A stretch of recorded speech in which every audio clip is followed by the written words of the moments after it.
investigative. I will not be silenced, and we will continue on our journey for justice for John O'Keefe and for Karen Reed. Tick, tick, boom. Noise. Go, baby, we bringing out toys. Boys, chopper be singing, should be on the voice. Bang, bang, we gon' ride out. Gang, gang, we don't die out.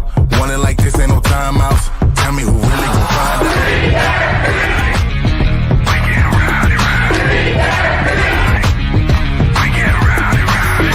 We be disturbing the peace.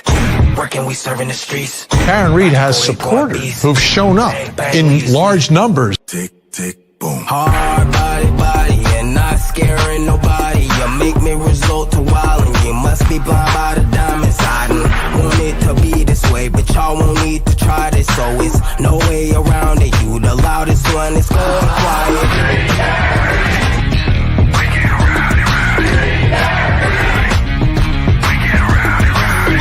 We be disturbing the peace. Working, we serving the streets. About to go ahead, going beast. Bang, bang, leave you sleep. This is the first time I think I've ever seen this. An outpouring of support for someone accused of murdering a Boston police officer. Unbelievable situation. Never seen anything like it. Tick, tick, boom. You can't stop me, so who gon' stop me? You can't stop me, so who gon' stop me? You can't stop me, so who gon' stop me? You can't stop me, so who gon' stop me? We be disturbing the peace. Working, we serving the streets. About to go ahead, going beast. Bang, bang, leave you sleep.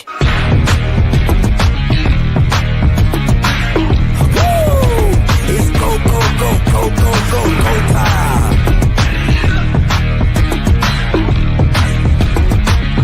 Tick, tick, boom.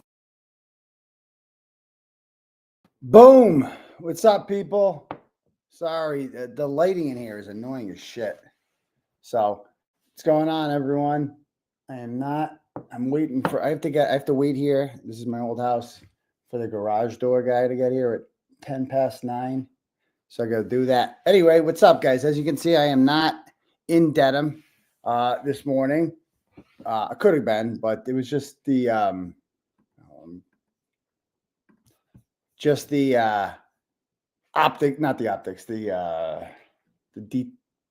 logistics of it. That's the word I'm looking for. Logistics just didn't add up because I would have had to go there, spend the day there, drive back, I guess. Get the kids off the bus. I don't even know how that would work. I guess I could have got a sitter this afternoon, but I'm getting a sitter all day tomorrow to get them on and off the bus, because tomorrow, then I'd have to go back. When would I go back? It's just too much. So I'm like, I'll just go Wednesday. So tomorrow I have Karen's hearing in federal court. I'll be going to that in Southie at Uncle Joe's house. And then then I got my motion to dismiss tomorrow, baby. So I've been working on that like all day yesterday. This whole video, it's going to premiere today at some point. I don't know when. But it just explains all for newbies. A lot of people are new, don't understand my charges, and it's just going to explain it all perfectly. That's the plan. So I know people are saying clean the camera lens. It's got nothing to do with it. It's just the sun. It's the lighting. You know what I mean? Like, this is okay right here. That's a better angle. I guess that's a better angle. Anyway. All right. Anyway. Yeah. So we're going to be streaming today. The Karen Reed hearing. I have no idea how much is going to get done today or what they're going to get done. That affects what they're going to have tomorrow. I got my hearing in that courthouse at 2:00 tomorrow. What is Karen going to have tomorrow, and at what time is it going to be? Nobody knows. I mean, it should be 2. I'm guessing afternoon. I don't know. But anyway, let's check out Tom's CPU right now.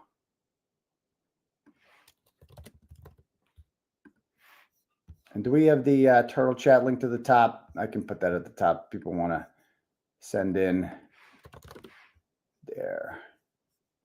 People want to have their messages read out loud to the class.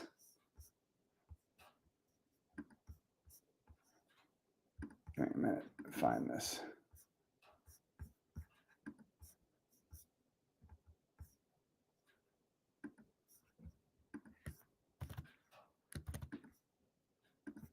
Okay. Turtle Chat.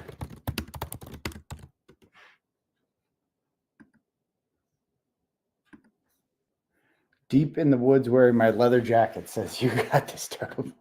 That's all right, guys. Anyway, what are people saying about Tom's CPU? What's this about? I am not endorsing this comment, but why do people keep saying that? Oh God, because Grant's on there. Is that what's happening? I like Tom.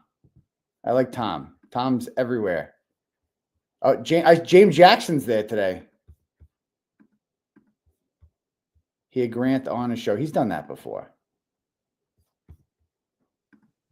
I just saw James Jackson there. It's got all of you guys on it. It's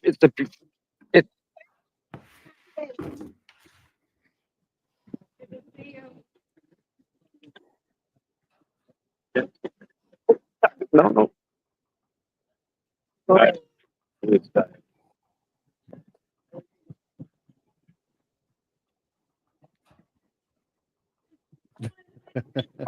Here it starts. Sorry. How are you? There's a sign right here. Right here. Yeah, right there on the left. You're there? Yeah, that's you, Eliza? That is a good one. The Karen's just getting there now? This is just now? It's late. Late. Look at that. That's a nice crowd they got there. Wish I could be there, obviously. Wish I could be there. Keep showing up. I just saw that. That's the downside of living, out here in the boonies, Central Mass. Not Western Mass, Central Mass. For that flag, that is. There we go. Hey! There's Bobby A fighting Bob with the suitcase. Ellie Reed. All right, Will Leclerc's here. I don't know if he's in court. Nan Gallagher's in town. Anybody see Nan yet? No. That's awesome. I didn't see Nan. Did you see Nan? No, not yet. But did Nan go All in? right. Not yet. All right. Let me All right. Traffic is totally stopped on 95. There's near the Ken's exit. there? Okay. okay, well that's probably might be an issue. Yeah, that's probably what's going on. Someone in the chat. Thanks, Laurie. Marie, All right. Thank you, Laurie. Nan had a good time last night. Did she? Yeah. I think we all did. I made that for Nan. Yeah, I made that for Nan. Yeah. So I figured I would just hold it for you. Do you want it back? No. I'll wait for her to get there. I don't know where she is yet, so. So I'll give it to someone else because I got to take off. All right, I'll hold it then. Are you sure? Yeah, I'm positive. No, I got it. Someone else? I got it. Why am I not there? Because it's just logistically, it would have been a pain Hi. drive there. How are you? Drive Oh, there's back, Lisa. Lisa's here. and then I would have driven back Oh. an hour later. Hi, Because Mike. Walk up. I'm going out there again tonight. Tell Mikey I said hi. Say hi. Boston area tonight. Ew. Like an hour from me or so.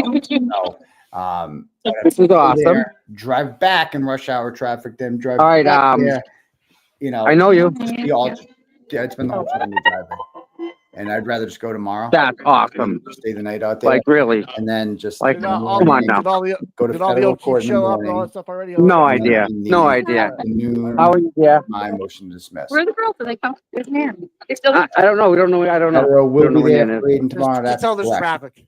The 95 is jammed. There was an accident. Yeah. Oh, that's long. So. All right. So anyway, what else is going on? Let's see. People are all A lot of people today. Oh, there's Will. Let's go. We'll do it. For a long time. I don't know how the fuck you people live here. I It's way too blue. yeah. And I don't even need to be in a red state. It's way too blue. Isn't it something else, huh? He's right though. He's right. He's absolutely on the money. James It's politics. Jackson is, It is. co-host It really is at the end of the day. There's nobody, like, I live in a red state. He's one of the Nobody gives a shit what anybody guys does. that, It's beautiful. Higgins watched. I live in Like, nobody gives a shit. In the spirit. Yeah, like, do your thing. I'll do mine. Yeah. And that's it. That's how it. Tom's video is running over my voice. Is that right? No, my bad. My bad. So yeah, James Jackson is the guy who can barely hear you. My bad. My bad. I'll turn Tom's audio down. Well, have you heard from Dan? I have not. Can you text her? Because I'm streaming on. I can't stream. I'm sure she is. Yeah, just make just, Up here to just check. Just want to check on her. Ian Gallagher is here It's today. up in the woods where Will is. It's fucking 100% red. Supposedly, I All, don't think all the beaches are calendar. There you go. Yeah, the Okay. When this is playing, Should I get it? No, sorry. I'm. I don't want no picture. No? Let's want to talk. All right. You So want to walk with Karen first? What are you gonna do? Yeah. Like to meet Karen. So All right, what so- is the best outcome for today? It's a good question. I don't know. I don't even know. It's just going to be a whole bunch of metadata and stuff. It's getting kind of old, to be honest with you. All these fucking motions, pretrial, whatever. Oh my God. And I did not see Grant on Tom's show. I did not. So Oh, yeah, look, Tom. Once you leave, we'll go. What? Listen, Mike, I'm gonna download the. Look at this crew. Man, Look at the dog out the car. free Here's the flip. Yeah. There's a couple of good. There's some good people there today, man. LTL, No. Yeah, it's yeah. Look at the BLT. dog out the car. Free Here's the flip, dog man. copy. We got a free All right, flip. BLT's there. If not, he's gonna crush us on X. It makes me nervous. Is that Nurse Kim? Tom, Oh, she's there too? Is she going in? They shut up. $20. I do it. Oh, here they are. All right. Okay. Up. The crew, You do. the Eliza? entourage. Hey. Okay. Man. No, not yet. I want to see All when right. Grant Not went yet. on. All right. Let me. They're swinging around dancing. And this is his first time. That's interesting to me. Like, shit. Yeah, like, dude,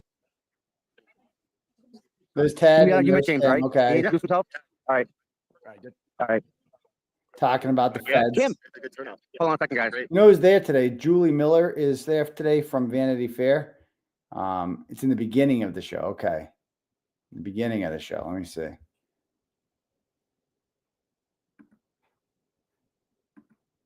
Wait, he was actually on. Oh, that's stupid. That's dumb to actually send him a link. Ah, come on.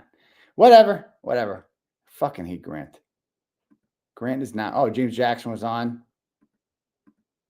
In charge of this Netflix documentary. It blows my mind. Grant, I'm impressed. I'm impressed that you just said that the way you did, because you were pretty much on spot there. Pretty good. Yeah, I'll never argue when Grant drops it down with the KP stuff. That I won't. But the He other just stuff makes with shit up, Grant, though. The salacious lies and like the over exaggeration, sweetheart. Good thing.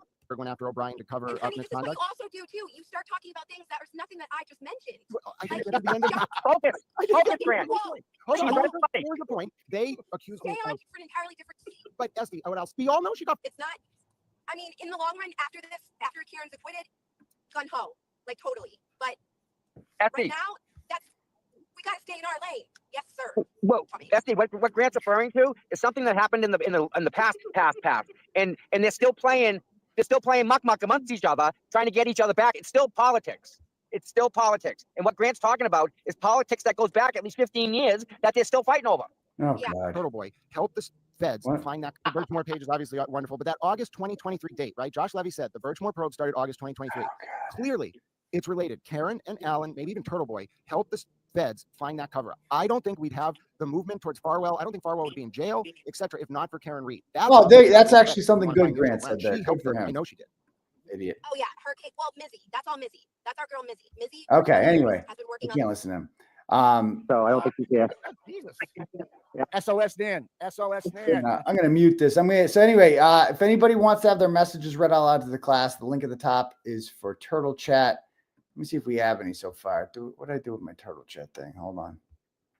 Where's my list? My list of Turtle Chats. It's got to be around somewhere.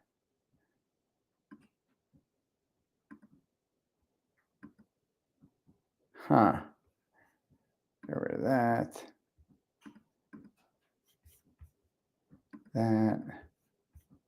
That.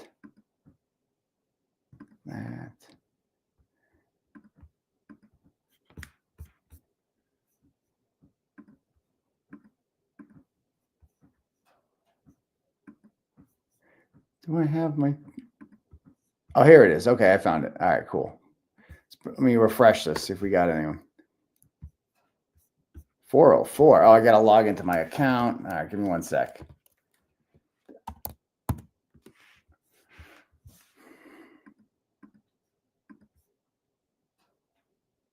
So it's 9:01. It's going to be starting soon, too. Let me go over at Law and Crime, get that shared up. We got the ceiling fan on over there. We will bring it up. The only fan.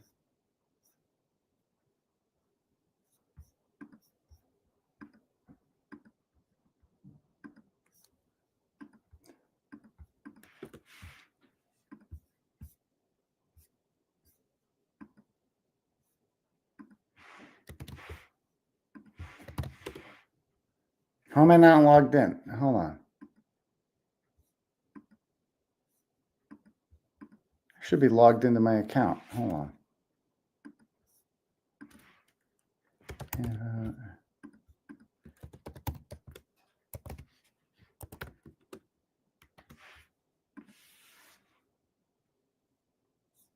All right, cool. Today's March 4th, right? All right.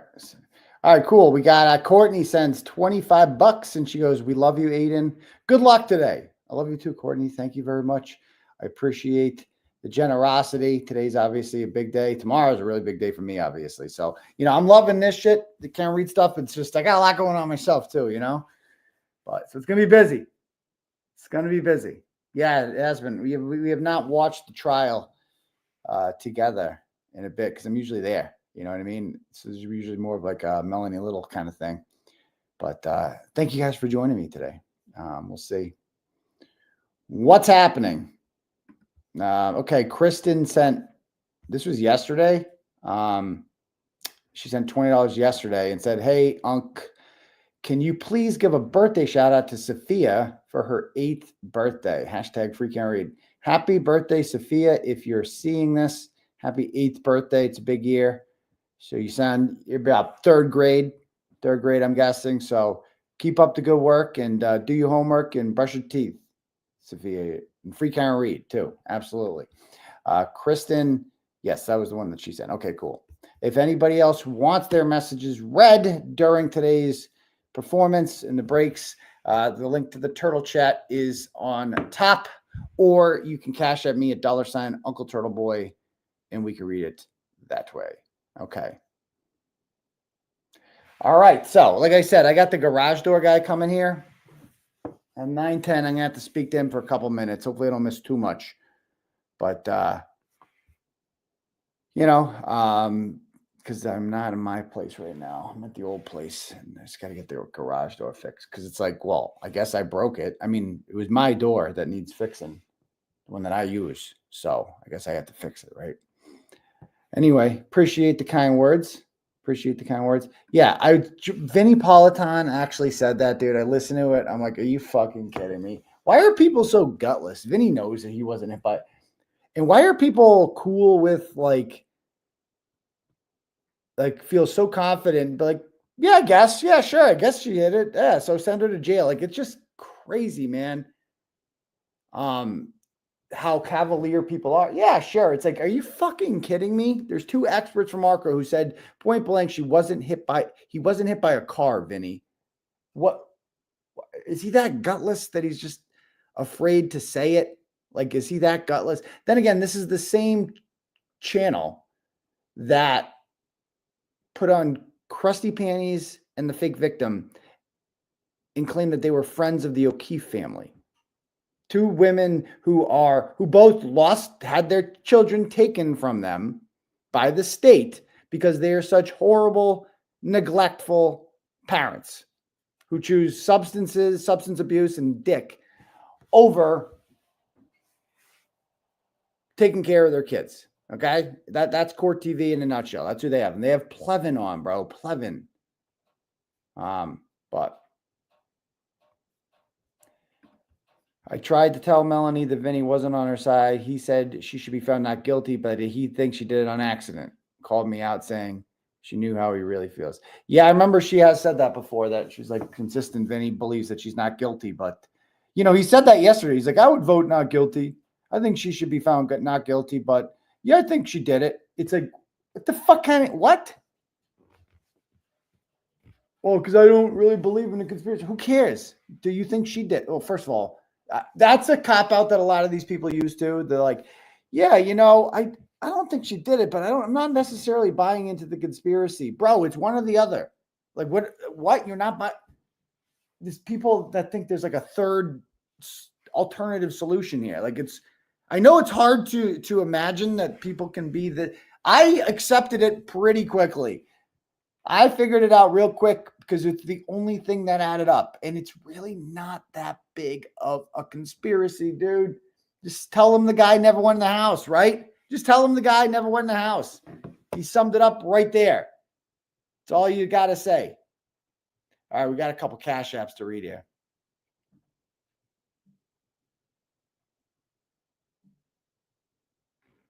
All right. Carrie sends $20 and says, love watching you. Good luck tomorrow. Well, thank you, Carrie. I appreciate that.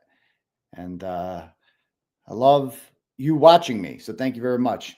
Jean from Dorchester, our girl here, sends $10 and goes, everything will be okay. Yes, it will. That's a good point, Jean. Thank you for being the cool, calm, and collected voice of reason there. So I appreciate that. All right, cool.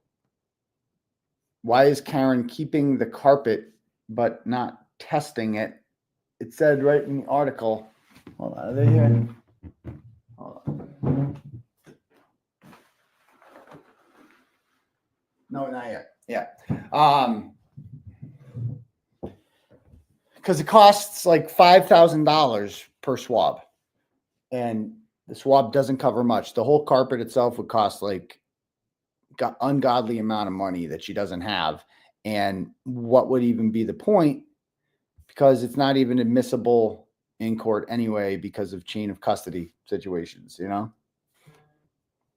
Like they would just accuse her of planting it. They'd be like, you put John's DNA on there, which is so ironic. Vinny still has YouTube channels who respect him. Unfortunately, one of my favorites. Yeah. I mean, he acts so outraged by all this, you know, they all act so outraged, but like they're all afraid to say it, you know, they're all afraid to say it. It's like, it's okay to say that John O'Keefe was killed inside that house. And that because all of these people are lying about that fuck them all. Not a single one of them should get the benefit of the doubt. Like, why are we giving the benefit of the doubt to liars? Like John was inside the house. We know that. He got the shit kicked out of him. Look at him. The dog bit him. The dog's gone. And, oh yeah, he sold the fucking house. So hold on. I got the garage guy coming. So I'm going to make this bigger. That's what she said. And I'll be right back.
And I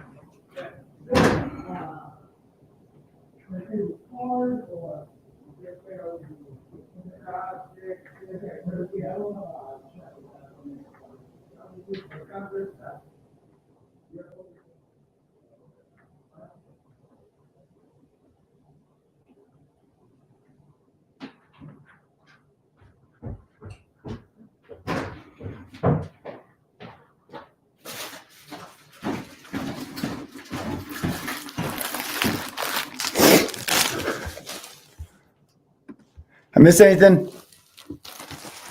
All right, cool. We're getting the garage door guy here. Okay. Sorry, I'm just catching up on the chat. Oh, Glaire's here? What's he saying? The energy out front here is amazing. Fantastic people. Great to see you there, Will. Yeah, free Billy Tibbetts. Remember the old days? Remember the old days, dude? Oh, it's crazy how different. Okay.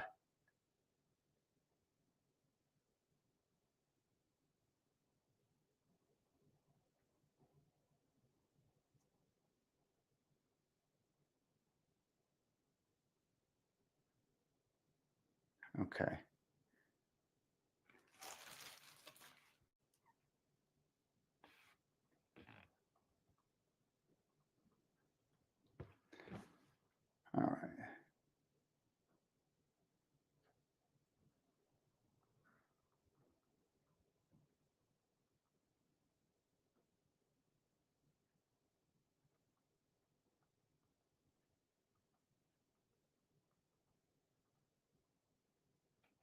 All right. Anyway, it's coming up, bro. Turbo Boy, how'd you get interested in this? I mean, just fascinating story. I got sent it to me and I was hooked. Not sent to me. I just read about it online. Yep. Hold on one sec, guys. Okay. Oh, yes. Yes, of course.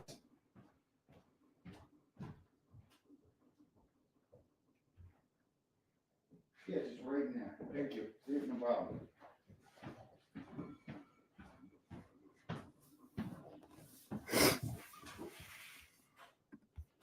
All right. What else are people saying?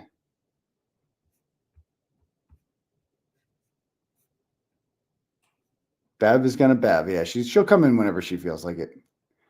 Is there a hotel near the courthouse? Yeah, there's hotels all over Dedham on Route 1. Free me. All right. Nice to see you, Billy.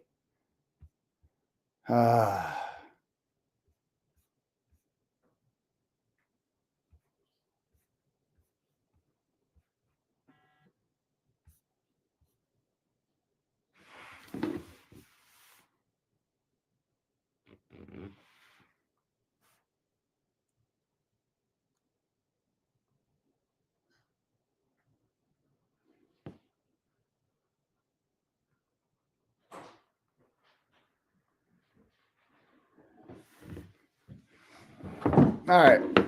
The free Billy stuff cracks me up. People are late because there's a backup on 95. Come on. There's always a backup on 95. What are my thoughts for today? My thoughts for today are that we'll see. They got to get to the Bob Alessi thing. I mean, is Alan Jackson going to be allowed on the case? I feel like that's kind of died down. There's this new order for her to reconsider the order for reciprocal discovery. I don't even understand that. This whole reconsider thing. It's like asking again, like, yo, but for real? You sure you want to do that? You sure? Gretchen Voss did that in one with her thing. It's just like, you sure about that? It's a weird thing. It's like you're appealing to the person who denied you. I don't know. People say Boston 25 News had better sound last time. Okay. If that's what we need to do. Young Jerkstream has better sound than Law and Crime. But who does he stream off of? Who does Young Jerk stream off of? Let's see, Young Jerks.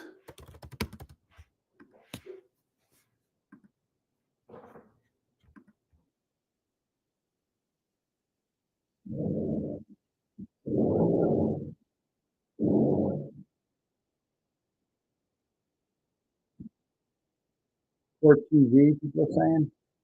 I'm on Law and Crime. This has been, let me see Boston. People say it's clear as hell. Let me go to theirs.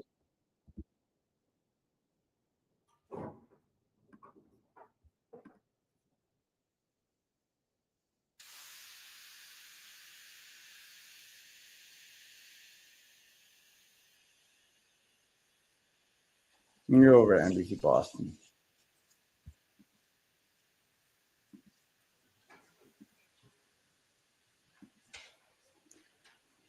I thought the hearing was at 9. So did I. But this is Auntie Bev's courtroom, so she'll come in whenever the fuck she feels like it, won't she? Whenever she damn well pleases. That's Auntie Bev for you. All rise for the court, please. Oh, we're in. I hear all rise for the court, please. Here.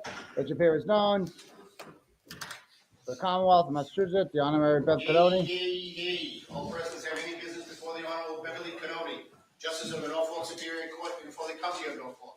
Draw near, to your attendance, you shall be heard. While I say the Commonwealth of Massachusetts, this court is now open. You may be seated.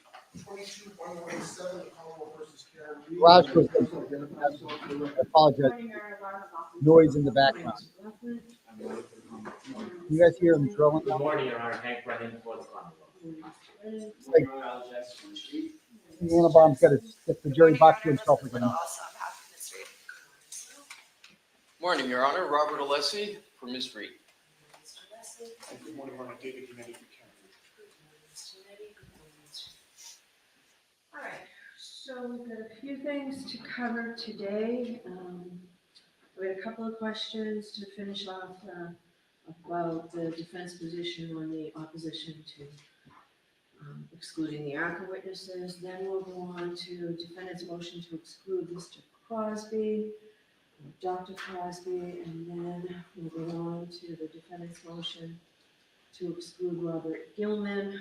I know they're both under dogger grounds, and we'll hear about that. And the Commonwealth's motion for sanctions. And we have newly filed a motion to amend the scheduling order so that we don't hear the motion to dismiss today, and in opposition to that, and a motion to reconsider part of my prior ruling regarding the tapes. Motion to dismiss. You can't hear anything? Is it too quiet? That's the order that makes sense to me to finish up what we already had scheduled last week. I can try another stream if this is not loud enough. So. If you guys found a better channel to stream off. Before we start, so I want it to be very clear, council knows this. There has been some attempt at distinction between defense counsel. Mr. Yannetti wasn't on the emails. Ms. Little wrote the pleadings that everyone signed. Mr. Alessi's late to the game here.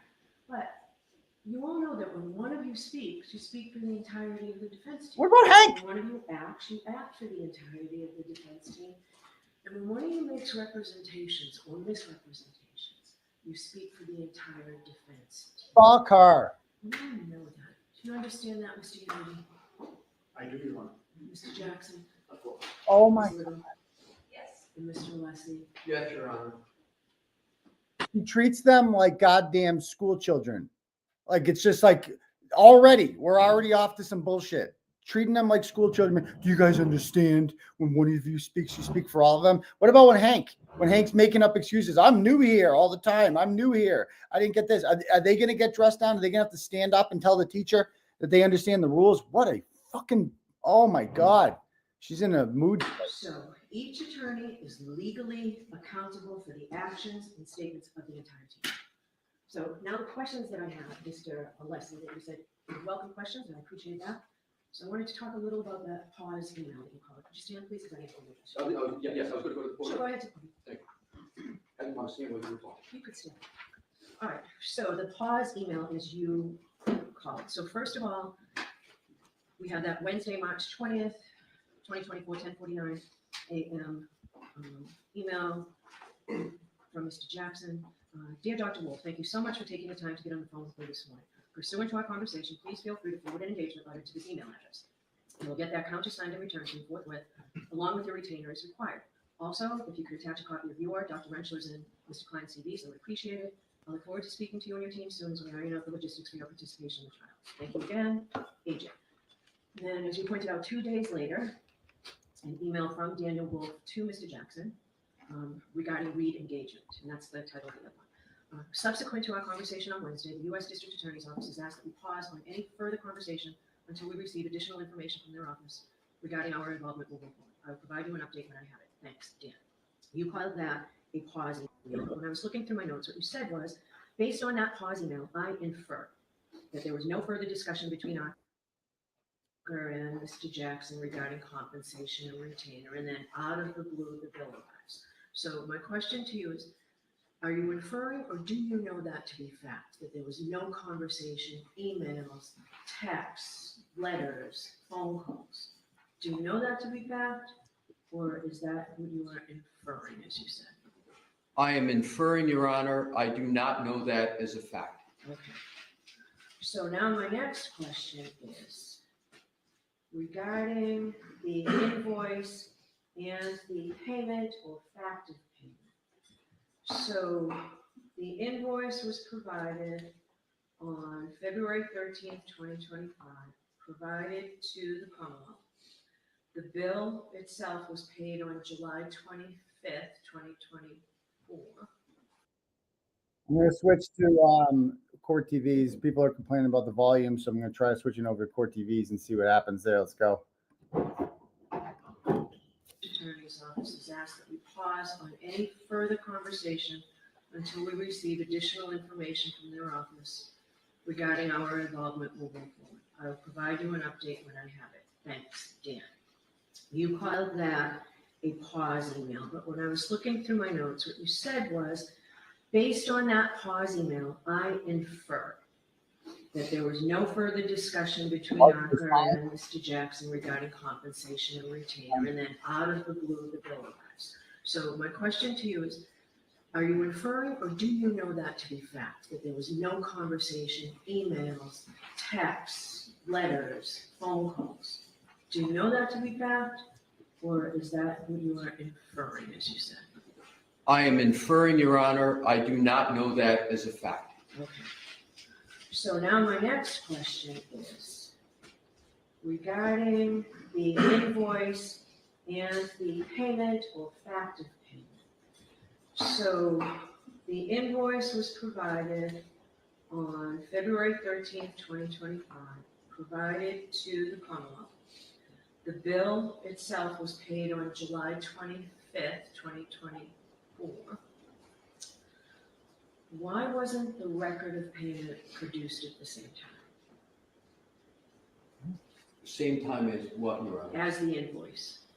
He's definitely trying to say. And you're referring to the record of payment being? Yes, why wasn't the fact that this payment was made? We're It still didn't come out, for me, at least, to the court, until I asked you midway through your proceedings.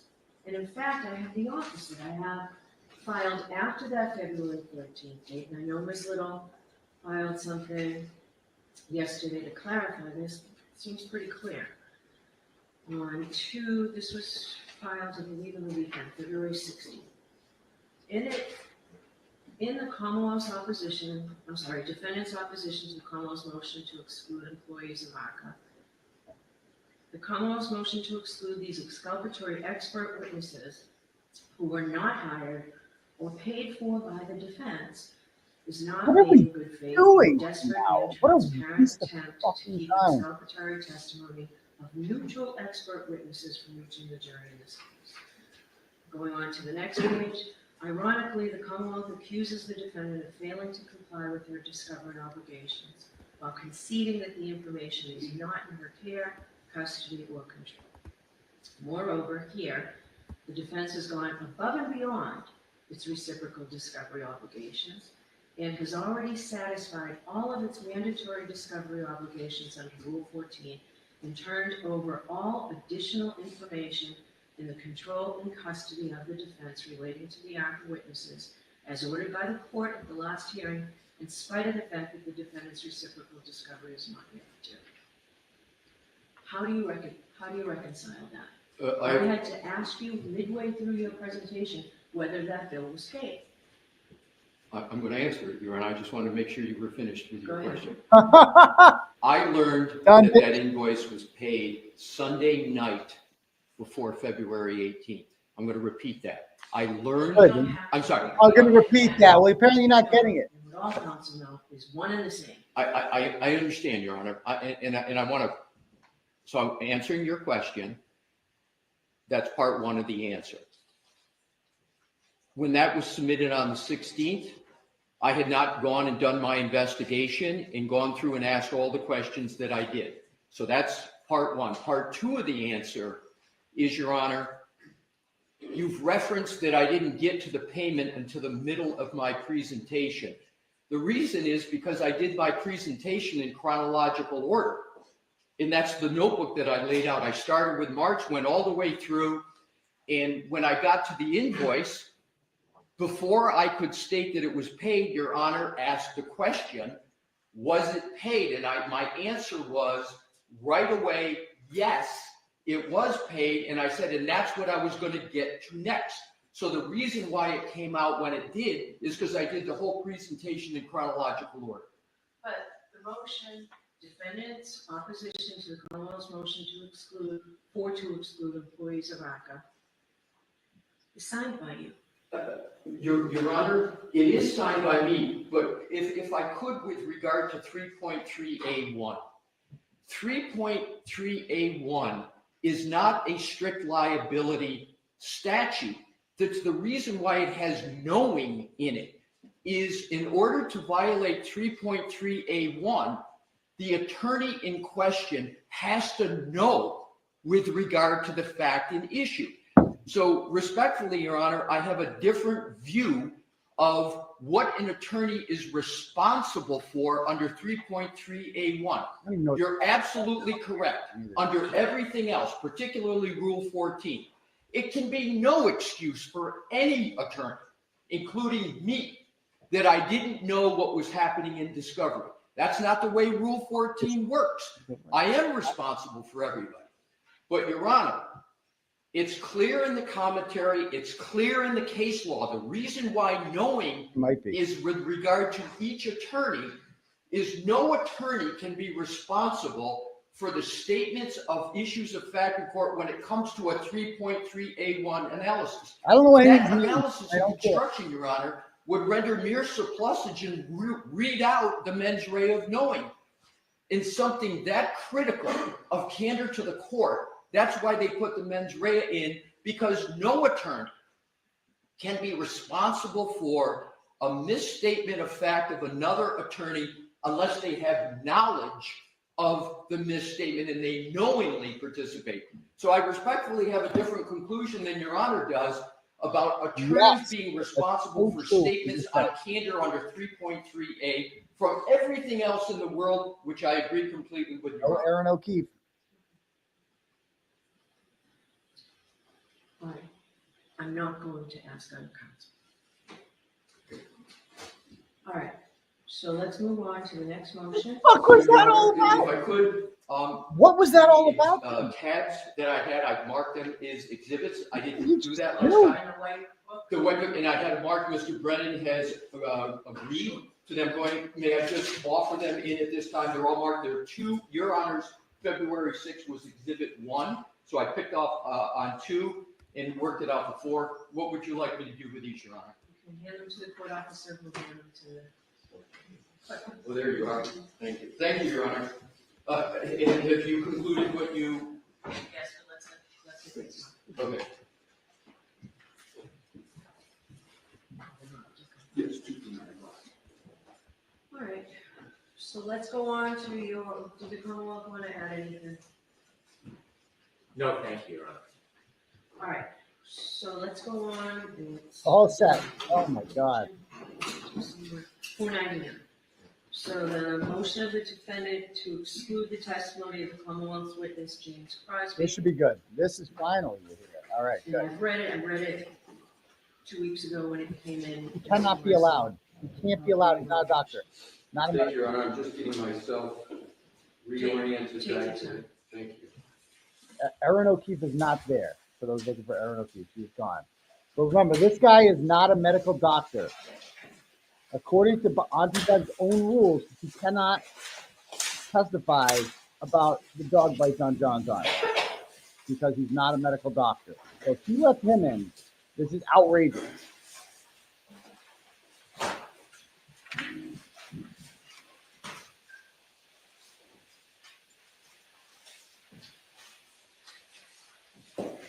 May it please the court. The entire proposed testimony of Dr. Crosby should be excluded because he is plainly not qualified to render the opinions that he is trying to render, and his methodology not only is not reliable, but it's not even documented. Your Honor well knows the inquiry under Dalbert Lanigan, so I won't go through Rentala and the rest. Your Honor's heard it many times before. Under the qualifications prong, the crucial inquiry, Your Honor set the standard for the subject matter of his testimony. And what is the subject matter of his testimony? The subject matter of his proposed testimony is the medical cause of the injuries and wounds to the right arm of the decedent. I'm going to get into how Dr. Crosby tries to camouflage to avoid the impact of the standard Your Honor established. But that is clearly what he is trying to do. And I cite to NDAO 1377, NDAO 1382, because that is where he renders his opinions. For example, he says, this is a preliminary response to your request for my professional expert opinion regarding injuries and defects to the right arm of decedent John O'Keefe. Similar statements. So it's very clear that's the subject matter of his testimony. Your Honor stated with regard to Dr. Rentschler that it is clear to me that in Massachusetts, biomechanical engineers are not qualified to testify as to medical causation of an injury, point. Only an MD can do that. That's what Your Honor said was the clear law in Massachusetts. Admittedly, indisputably, Dr. Crosby is not a medical doctor. As a matter of fact, Dr. Crosby is not a veterinarian. He's not a forensic odontologist. And those are all disciplines that can even get near the type of subject matter that he's looking to opine about. Yep. He tries to dodge that very impactful standard that Your Honor established by saying, well, you know, this case is not about the treatment of the decedent. It's not a case about the treatment of the wounds on the right arm. And yeah, you'd have to be a medical doctor to treat, but that's not what the issue is, so I'm okay. It is a total straw man argument. He's creating this treatment. Nobody ever said the way that the issue is treatment. Dr. Russell never said treatment. Dr. Crosby made it up. So he creates this straw man to try to avoid the medical causation opinion that he is given. And I think that's a clear indication that he is very, very sensitive to the issue that he's not a medical doctor. With regard to his area of expertise, it can't be more obvious than his own proclamations. He says the name of his consulting group is Canine Aggression. His purported title is Certified Behavior Consultant. So he himself dubs himself with regard to canine behavior. And that is what he is expert in. And of course, there's no issue whatsoever in this case about canine behavior. And more importantly, his own report doesn't discuss canine behavior at all. So in conclusion, on the qualifications prong, Your Honor, based upon Your Honor's standard, he's not a medical doctor.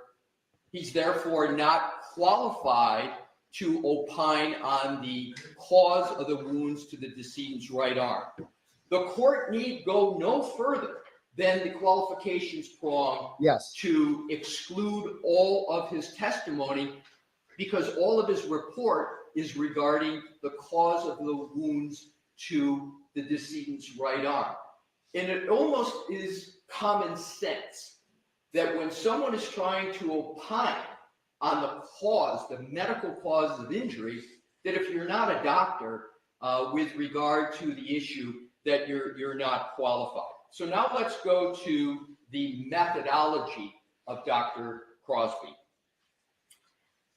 His methodology is essentially, he took measurements of one dog, a dog named Chloe. Purports to be Chloe. Yes, it purports. document that it was. Exactly. No documentation of that. But let's assume hypothetically it is this dog Chloe. He's good. So what does he do? He takes measurements. This is what he did first, and I'm going to get to what he's just recently submitted. So what does he do? He takes measurements, anesthetizes the dog, takes measurements of the teeth, and then he takes those measurements and he tries to apply them to photographs of the decedent's right arm. And he basically says in his methodology, I am measuring the distance between the canines. I'm taking other measurements of the dog's dentition. And then I'm going to compare them to the decedent's right arm in a photograph. And I am going to opine that the measurements of the dentition don't match up with the measurements and distance of the wounds on the right arm. Therefore, this dog couldn't have caused these injuries, and therefore these wounds are not caused by a dog. And this dog, so he says not only not Chloe, but no dog. Then he goes even further and he says, and I believe the cause is some sharp object. So now we have him going even beyond a dog, and he's claiming that it was caused by a sharp object. It just goes to show you how far he is afield of what he is doing. So he's not a medical doctor, so he's now performing essentially another diagnosis of the wounds to a human. He provides zero evidence of any experience in determining whether a wound on a human is caused by a dog or a sharp object. And his methodology, Your Honor, is remarkable for several other reasons. First, he uses a hospital wristband to take his measurements because the photographs of the autopsy didn't have the ABFO ruler in them. So he tries to use the wristband as a surrogate for his measurements. He provides no support whatsoever for using that surrogate. And what do I mean by support, Your Honor? For an expert to justify a methodology, they've got two ways to do it. The most prominent and common is that the methodology is generally accepted in the relevant scientific or medical field. He provides zero, and I mean zero, words to tether his methodology to a commonly accepted practice, meaning his methodology that he used, he doesn't show any support for that at all, let alone it's commonly accepted. He doesn't cite to one study, he doesn't cite to one scientific publication that says this is a permissible way to determine whether a bite is from a dog. So the burden, as Your Honor knows, is on the Commonwealth to establish the methodology. And I note, Your Honor, that the Commonwealth, in its first response, states in the third paragraph, Dr. Crosby engaged in recognized methodology to study the abrasions on John O'Keefe's arm. What recognized methodology? Where is it? It's not in his report, and it's not even in the opposition. So they try to brush over with a conclusory statement, Dr. Crosby engaged in recognized methodology, when it's nowhere in their opposition. Where's the recognition for it? That dooms completely their second prong of Daubert. Then what they say about methodology in the same paragraph, they say the methodology employed was based on facts, science, and study. What do they cite to? They cite back to Exhibit 1, which is his report, which has not one footnote, not one reference in his report to support it. So the statement the methodology employed was based on fact, science, and study is a bald conclusion with no support at all. And this was the opportunity for the Commonwealth. I put it pretty clearly what the challenge was, for them to come back and say, oh, no, the methodology, it's recognized, and here is the basis for it. It gets worse for the Commonwealth, Your Honor, on the methodology, because there are potentially some methodologies that might be used. They're called into serious question, but one of them for humans, not for dogs, is what the ABHO talks about is the dental mode and overlay method. And that is basically take a mold of dentition, and in the most recent submission, the Commonwealth put in, very belatedly, but I can deal with it, that Dr. Crosby now says he took molds of the dog's teeth. And so I'm going to accept arguendo that he did that and he did it correctly. But what he misses is those molds are meaningless unless you come to part 2. You've got to take those molds and compare it to something. And the something is what's called the overlay method. And what is the overlay method? And this is all set forth in our opposition. And I've got citations to the exhibits, which I'm going to go to. The overlay method is the part 2 you apply the mold to. So what you do is you take tissue samples of the wound and you make, there's a variety of techniques you can do, but you basically create the wound on a model, and then you compare the mold to the model to see if they match up or don't match up. He never engaged in the second part of what is, even with 2 parts, is a questionable methodology. He doesn't employ the overlay method, the part 2.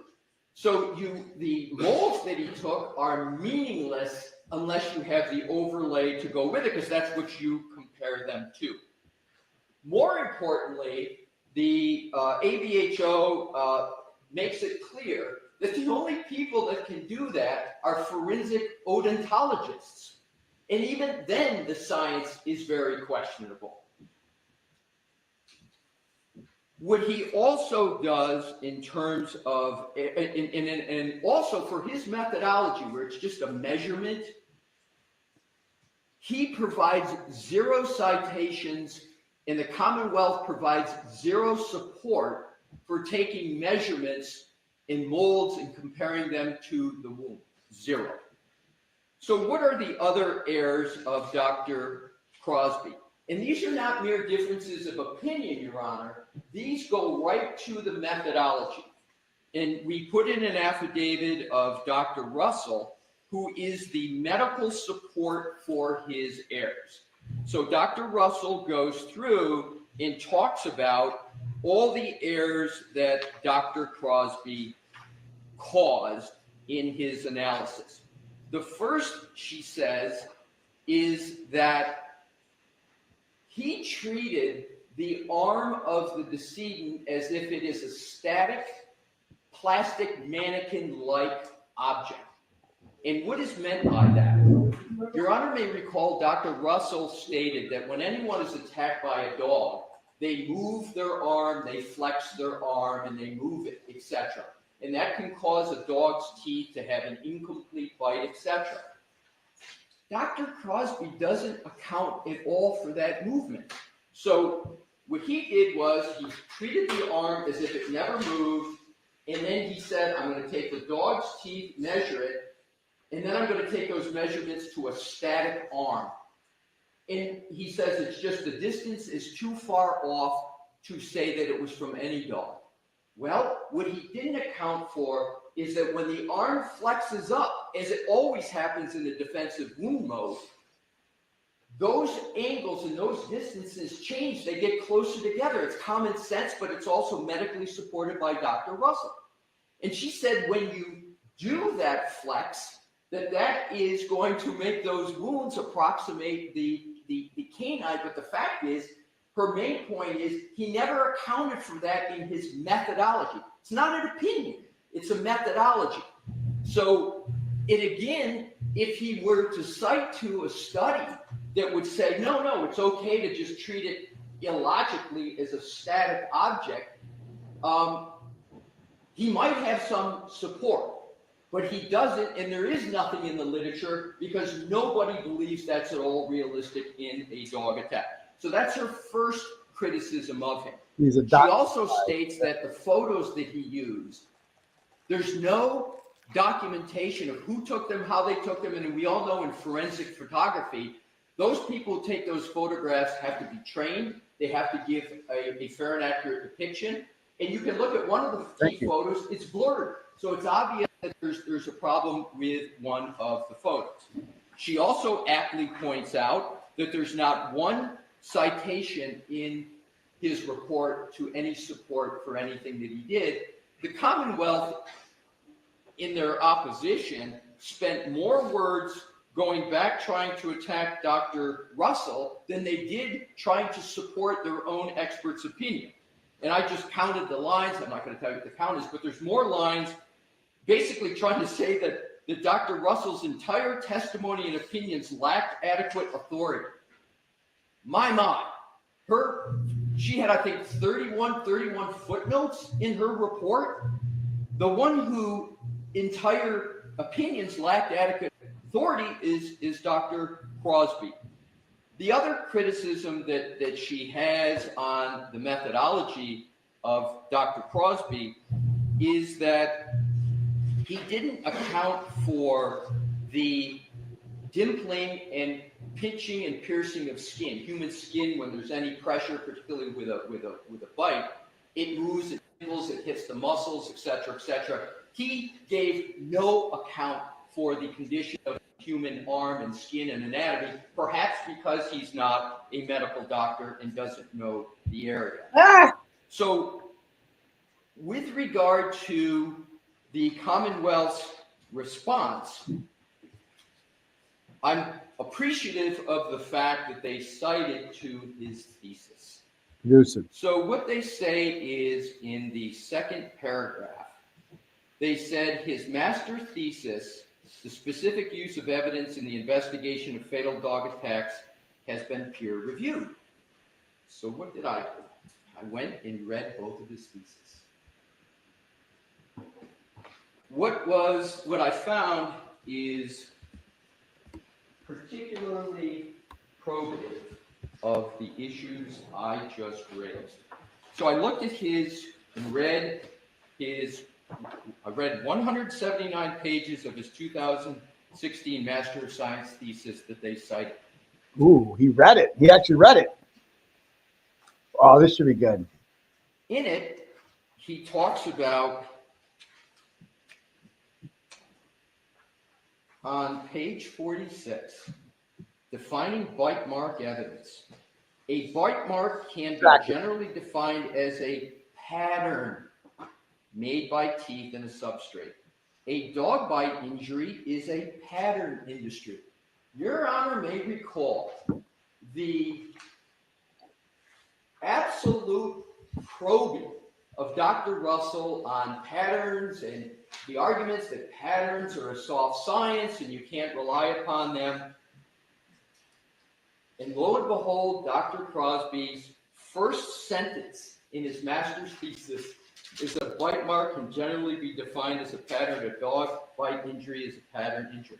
So I appreciate in his thesis that he confirms Dr. Russell's methodology. Oh! What he doesn't do in his thesis is even mention his own methodology that he used. Whoa! In 179 pages, there is now one reference to the methodology he used in his report. Get him, Fighting Bob. Get him. With regard to, I mentioned the ABFO, the American Board of Forensic Odontology, and I mentioned how difficult that is to do that correctly. In his thesis, he states, and I quote on page 61, the guidelines, however, do not indicate the criteria necessary for using each method to determine whether the bite mark can be related to a person's dentition and with what degree of probability. There is no science on the reproducibility of the different methods of analysis that lead to conclusions about the probability of a match. A very, very, and I couldn't agree with Dr. Crosby more on that. He then talks about, in his thesis, about the fact that there's no accepted methodology for dog bites, even using ABFO. And on page 63, I'm going to quote what he says. Although the ABFO does not specifically address animal bites, it would be logical to apply the same standards to forensic examination of dogs. And what is that standard? That's the mold in the overlay, right? He never did the overlay, and he was proposing in his thesis that that might be a way to go, but he recognizes that it is not reliable. And then on page 66, the last paragraph I'll cite in this, he says, reliability in human cases is under examination. Hard statistical agreement on consistency is not present. So each evaluator will have to make the best argument in each case. As case law develops and examination science progresses, we can hope that standards will be established and accepted. Until then, a forensic bite evaluator can best develop their opinion based on whether the bite mark in question is consistent or inconsistent with a pool of potential subjects established by other means. Here we go. This opinion should be heavily influenced by supportive hard evidence, such as DNA, physical observation, blood, tissue recovered from the gastrointestinal tract, and other factors.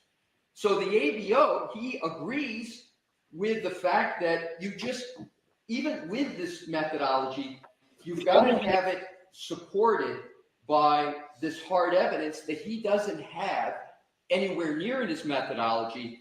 And what he also talks about is relying upon a medical examiner for this hard evidence. And what we point out in our opposition, Your Honor, he never worked with a medical examiner for his methodology. He never worked with a forensic odontologist. In the case law that we point out, even in this very suspect area of bite mark analysis, even in the cases that allow it for humans, they are all cases where there had to be a forensic odontologist or a medical examiner involved for quite obvious reasons. So his master's thesis supports the methodology of Dr. Russell and provides not one mention of his methodology. So then I said, well, maybe in his PhD thesis, which is more recent, 2023, maybe in that thesis that the Commonwealth did He's using not his own cite. thesis against them. So I went and read 143 pages of that, and there is zero mention of his methodology, and that was just Put up with that methodology, son. So what does he say? In his whole thesis is entitled "Dog Bite Related Human Fatalities in Scientific Study." So it's really about fatalities, and here it's undisputed that the decedent, his death wasn't caused by a dog. It's a dog attack, but that was not the cause of death. And his whole thesis is about the problem statement. He defines his thesis on page 18. One of the problems is the lack of standardization of methods in reporting. Lack of standardization manifests in several ways. So basically what he did in his thesis is he went through and talked all about when there's fatalities, there's ways, and he creates a classification system on page 63. But his classification is on behavior. Second sentence, page 63. Classifying dog bites. This provided the opportunity to develop a protocol for classifying the incident from the dog's likely perspective based on its behavior. That's his thesis. It's got nothing to do with, is this wound caused by a dog bite? And so on the point of needing a medical examiner, needing someone like a forensic pathologist to be involved, he agrees. Page 125 of his PhD thesis, first full paragraph. Where possible, medical examiners or other examining experts should document the location, extent of wounds, and try to determine which wounds may have been antemortem, perimortem, postmortem. This may require histological analysis by a forensic pathologist. So he mentions what medical examiners should do, what a forensic pathologist should do. He doesn't even begin to suggest that he should do it or that he is even qualified to do it. So in sum, Your Honor, with regard to Dr. Crosby, whose degree is in veterinary science, I don't know what that is. Dr. Russell doesn't know what that is. It's certainly not a veterinarian, although if one reads it quickly, one might think that's what it is. He's not. He was a police officer for 22 years. And even then, he wasn't like a canine police officer. He had an interest in them then. And it wasn't until he retired that he became active in dog behavior and how dogs behave, if they're aggressive, et cetera, et cetera. So why is it, Your Honor, that we respectfully submit that he cannot testify with regard to the subject matter of his report, which is the medical cause of the wounds on the deceased's right arm. He's not a medical doctor. He's not a forensic odontologist. He's not a veterinarian. He has none of the qualifications to do that. And he surely doesn't have any qualifications to say it wasn't a dog, but it's a sharp object. And then with regard to his methodology, he doesn't document at all how that methodology is generally accepted. He doesn't even, nor does the Commonwealth even talk about the non-exclusive Daubert factors and how they might satisfy that alternative. And lastly, when he speaks and writes a master's thesis and a PhD thesis of just 2 years ago, he doesn't even mention the methodology that he used. So, Your Honor, in Your Honor's opinion about Dr. Russell, stated that it was a close call for Dr. Russell in her ability to testify. If it was a close, no, not if, since it was a close call for Your Honor, I believe it is as distant a call as possibly could be made with Dr. Crosby. So I respectfully request that he be excluded. There's no need for a Daubert hearing. It's plain on the papers, and it's not something that is curable. The Commonwealth tried to submit very recently a mold. Interestingly, they never tried to document the methodology, tether it to study, show that it was recognized. They've now had 2 tries at it, and they haven't come close, and I'd urge the court to reject it. A jury should not have to hear from a dog behavioralist on what was the cause of the wounds to the right arm of the deceased. All right, thank you very much. Mr. Brennan, before you begin, Dr. Crosby is not going to testify that this injury appeared to have been caused by some sharp object, is he? Are you planning on doing that? I wouldn't ask him to do that, no. Okay. All right, so I'm going to. Yeah? Yes.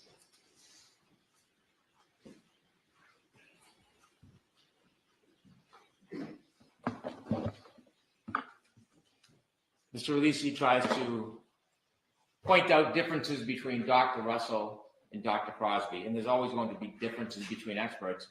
One difference is that Dr. Crosby has actually testified in state and federal courts regarding dog bites before, where Dr. Russell never had before this case. And so in preparation for Dr. Russell, we provided not only a CV, a history of his education, but also an actual report. An actual report of what Dr. Crosby did, the methodology explaining his analysis, his examination of Chloe, and his testing. That was provided to the defense prior to any testimony that he will have on the stand. When we look at the summary that's provided, Dr. Crosby has testified in numerous cases before. So those courts seem to disagree with Mr. Alisi's opinion. In addition, Dr. Crosby set out in his package numerous different journals and publications that he relied upon in this case. There are a number of publications, I won't read them all to the court, but we can see that he relied on books regarding bite mark evidence, human bites versus dog bites, forensic study of dog attacks on humans, a focus on bite mark analysis. The list is comprehensive. Variable mechanisms of dog-related deaths, life-threatening dog attacks, a devastating combination of penetrating and blunt injuries, fatal and near-fatal animal bite injuries, on and on. These are materials that he has studied, he's familiar with. Dr. Crosby has the qualifications to testify, not simply because he's testified in state and federal courts before this case, but also because of his studies and his education. It seems as though Attorney Alisi is trying to bind the court regarding a comment of the necessity for a medical doctor. There is no requisite that an expert in this field needs to be a medical doctor. There is no cases that they provide that bind that limitation. The qualifications of Dr. Crosby are outstanding and significant. He studied at the College of Veterinary Medicine. He completed coursework in forensic animal behavior analysis, animal crime scene, bite mark analysis, veterinary forensic pathology, forensic crime scenes. He is often called to go to autopsies around the country to study wounds and determine if they are bite marks, if they are dog wounds, and if they can be attributed to a particular dog. He served as acting chief. Is that in the papers? The different autopsies he has, and I can supplement the autopsies he's been to, and I can also supplement specific cases where he's qualified. He has listed a number of cases in the back of his package. So do I have the exhibits that I have are attached to the Commonwealth's, the defendant's motion? They So have- I don't know that I have all the reports. Exhibit 1 has Dr. Crosby's report that has all this information in it. Okay. And as I mentioned on a previous tape, Dr. Crosby actually went and examined Chloe. And when he did that, he verified that it was in fact Chloe. He did molds of Chloe, and there was a subsequent report regarding those molds, which clearly demonstrate that the distance in those wounds are not anywhere near consistent with Chloe's spacing in his teeth. So sort of as an aside, based on what Mr. Leslie argued, the verification that it was in fact Chloe, has the Commonwealth provided that information to the defense? We have, and we can provide that as a supplement to the court, the verification of Chloe, and we can also provide to the court the bite mold analysis report of Dr. Crosby, which is not in this package. I think that's attached here. I have the photographs. That's part of the original report, but then he actually took a mold of Chloe's jaw and teeth, and then I asked him to supplement a report regarding the mold. And that's been provided to the defense? It has, but it's not been provided in this package, so I can provide that to the court. So I'll supplement those two different items for the court's reference. In addition to his experience, he was chief of animal care and protective services of the city of Jacksonville. He had oversight and approval of criminal investigations. He trained staff in dog bite and dangerous dog investigations. He served as the Animal Control Division Manager for Bay County, Florida from February 2008 to 2010. He has training and experience, including certifications in humane euthanasia of animals, legal restrictions of methods and reasons for euthanasia. He's investigated numerous complaints of dog bites, and dog behavior. He's published. I had shown the book to Dr. Russell when she was cross-examined. He has a number of engagements where he teaches. Dr. Crosby is well recognized in the field. He has employment in other projects other than his business. It includes a research associate canine brain project, 2023 to current. It's associated with Harvard University. Duties include the investigation and documentation of dog bite and related human fatalities. Also, division management consultant for animal care and protective services, city of Jacksonville in 2016. He is a professional dog trainer, behavioral consultant. He has provided expert witness testimony in cases of dog bite, dog attack, dog-related fatalities. Now, in Dr. Crosby's report, he outlines his methodology, and you can see it is specific, it is detailed, it is consistent. So when we compare, I'll refrain from getting into too much of a comparison, when we see the actual study of dog bites, we see something different in Dr. Crosby's report. They're not unsupported claims that change from time to time. You can see that there are the pictures of Mr. O'Keefe's arm, and we can see the band in which he used to measure. You can see multiple pictures of Chloe's jaw, mouth, teeth, canines. Garage guy's done, all set. And then you can see that he has measured the distance Ooh. of all of those teeth. Oh, for fuck. Specifically. And then in his methodology, he outlines each group of lesions. Specifically, lesion group 1, lesion group 2. You're so paid. And then he goes into an analysis of the different groups of lesions. He explains why they are wholly inconsistent with both a dog bite and any animal bite. And he also describes and explains that the distance between the wounds are totally dissimilar to Chloe's mouth. He does look, as Mr. Lisi suggested, at other support, such as DNA. And in fact, he embraces other support. In this case, there is no canine DNA, significant to Dr. Crosby because in virtually every case, he finds canine DNA. So he does look to alternative sources, and mindful, there was pig DNA found. So it wasn't as if the sample was obliterated or destroyed and there was no materials available for testing. It's just the unfortunate consequence that there is no animal DNA. And so while there are different methods, and some of the things that Attorney Lisi spoke about, dentition deal with human biting, not dog biting, his methodology is set out very clearly on how he came to these determinations, what he did in the study. He actually engaged in an investigation in this case before providing his opinions. So Dr. Crosby is well qualified. He has been accepted in state and federal courts before this case. He did a thorough examination. He has ample support for his training and experience, and his opinions are soundly based, not on hypothetical or rhetoric, but on the facts, on the details in this case. He has never changed his position from one event to another. It has always been the same in this report, has not wavered, and he is highly qualified to appear in this case in rebuttal if necessary, if Dr. Russell is to take the stand and provide some or any of the opinions that she provided before. All right, so just to be clear, the Commonwealth does not intend, by permit the testimony, does not intend to call him in the case in chief? Absolutely not. All right, Mr. Leslie, any follow-up? Thank you, Your Honor. Thank you.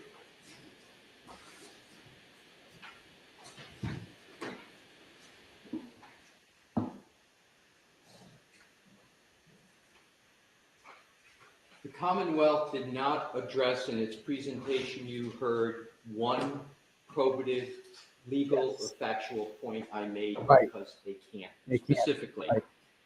The Commonwealth just stated that Dr. Crosby has testified in court numerous times. On what?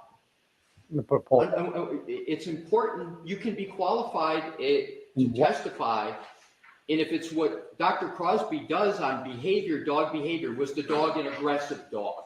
I get it, but the Commonwealth never said that in even one of those cases, Dr. Crosby testified on whether the cause of a wound was from a wound to a human was from a dog.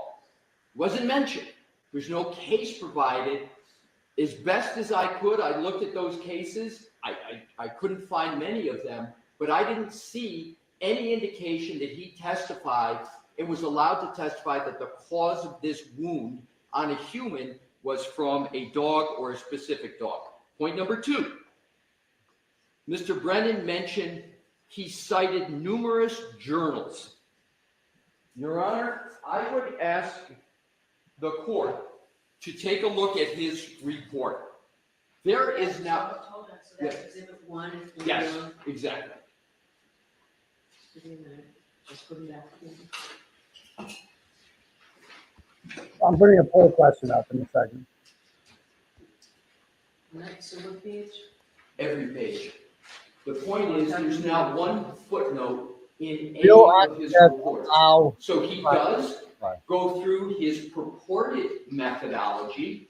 I've never said he didn't present a methodology. My point is, his methodology is not accepted, let alone generally accepted, and nowhere in his report does he say this methodology, this measurement methodology, is accepted at all. And you have to either show in Dalbert Lanigan that either your methodology is generally accepted in the relevant medical community, or that you can satisfy the Dalbert factors, which I'm going to get to. But Mr. Brennan said he cites to numerous journals. Your Honor, this is what Mr. Brennan has to be referring to. If Your Honor would please turn to the end of the report. 70. It just shows This starts no on there whatsoever. NDAO 1400. Very much toward the back. Can't understand when I talk. Okay.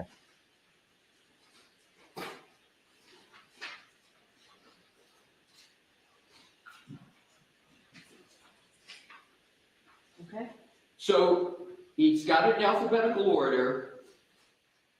Importantly, the page before 1399 at the bottom is entitled References and Materials Consulted That May Affect My Opinions in This Case. You can't have an expert report that does a data dump of references and says, there might be something in here that I might have considered that might affect my opinions in the case. And that's exactly what he did.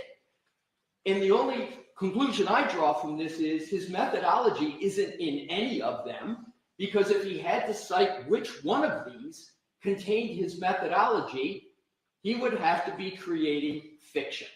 So when Mr. Brennan says he cited numerous journals, well, he did, but where does he tether his methodology to one of them? He doesn't, because he can't, because his methodology, to the best of my research and Dr. Russell's, has never been accepted by anyone. So then what Mr. Brennan stated was that he participated in autopsies. My point exactly. He participated in them. He obviously doesn't perform autopsies, so it had to be with a medical examiner or forensic pathologist. He didn't do that in this case. There's no statement by him that he worked with a medical examiner, etc. So I think the inference the Commonwealth wants Your Honor to take is, because he's participated in autopsies, he must have been the one that determined whether or not the dog bite, the wound is from a dog. There is zero evidence in any document from which even an inference can be taken. There's no foundation fact from which the inference can be taken that that's what he has done. He mentions a book that he tried to use on Dr. Russell and for whatever reason immediately truncated it. I will just reference that book is not peer reviewed, but importantly, nothing in the book that Dr. Crosby wrote, and I thank Mr. Brennan for bringing it up, there's nothing in that book that sets forth the methodology that he used here. It's not there. With regard to he's well recognized in the field, that's exactly what Mr. Brennan's words he just used. He's well recognized in the field. What field? For Daubert, you gotta have experience in the subject matter. I don't know what he means by field. Is it dogs, dog behavior? In Daubert, it's the subject matter, the testimony, which is what's the medical cause of the wounds to right arm. That's not documented. That's not even stated. He mentions Harvard, which people use for obvious reasons. You know, it's Harvard, but what is it that he is participating in Harvard in? This was from the words of Mr. Brennan, canine brain behavior. I didn't hear anything that he's at Harvard opining on the cause of wounds to humans and whether they're not from a dog. Mr. Brennan said that he outlines his methodology. I agree with Mr. Brennan on that. He does outline the methodology that he uses. But fatal and problematic is he doesn't tether it to a study to say it's generally accepted, which is the key inquiry under either Commonwealth v. Davis, common acceptance, or the Daubert-Lanigan, the 9 exclusive factors. And then the last point that Mr. Brennan made is particularly telling. He said Dr. Crosby bases his opinion on facts. That's not the Daubert inquiry. You've got to base your opinion on a reliable methodology. Facts, yeah, they are somewhat relevant, but the most probative aspect is methodology. So I am still, after all this time we've argued this, waiting to see where is the study, where is the documentation that the methodology that Dr. Crosby used, that a medical doctor, Dr. Russell, so thoroughly criticized, where is that methodology documented in one of these many references at the end, no footnotes in his study? I believe, and why isn't it, Mr. Brennan didn't respond at all to my points about Dr. Crosby's two theses, where you would expect his methodology to appear, and it's completely absent from there. So the question is, in conclusion, where is the home for his methodology? Where is the home? Where is the home in the scientific literature? Got no It's home. an orphan methodology. It has no home. It's a class because it's not generally class accepted. baby. So he is not qualified under Dalbert Flanagan, and his methodology is an orphan. And for those reasons, not only can he not testify with regard to whether the cause is a sharp object, but he has not, the Commonwealth hasn't even begun to meet its burden that his methodology is reliable for all the reasons that I have stated. And a good part of my position is based upon Dr. Crosby's own report that doesn't tether it to a study or general acceptance, and Dr. Crosby's own theses that don't even mention the methodology that he is trying to put forth in this case. Briefly. You just call it the class baby of methodologies, like for real. Like he just called it the orphan. On page 6 and 7, Dr. Crosby offers court cases in which he has testified and provided expert opinion. I will give you specific cases where he's been qualified in state and federal court. Mr. Lisi harps on the idea of methodology. If we remember Dr. Russell's testimony, it wasn't until later in her testimony that she introduced this idea of pattern recognition analysis.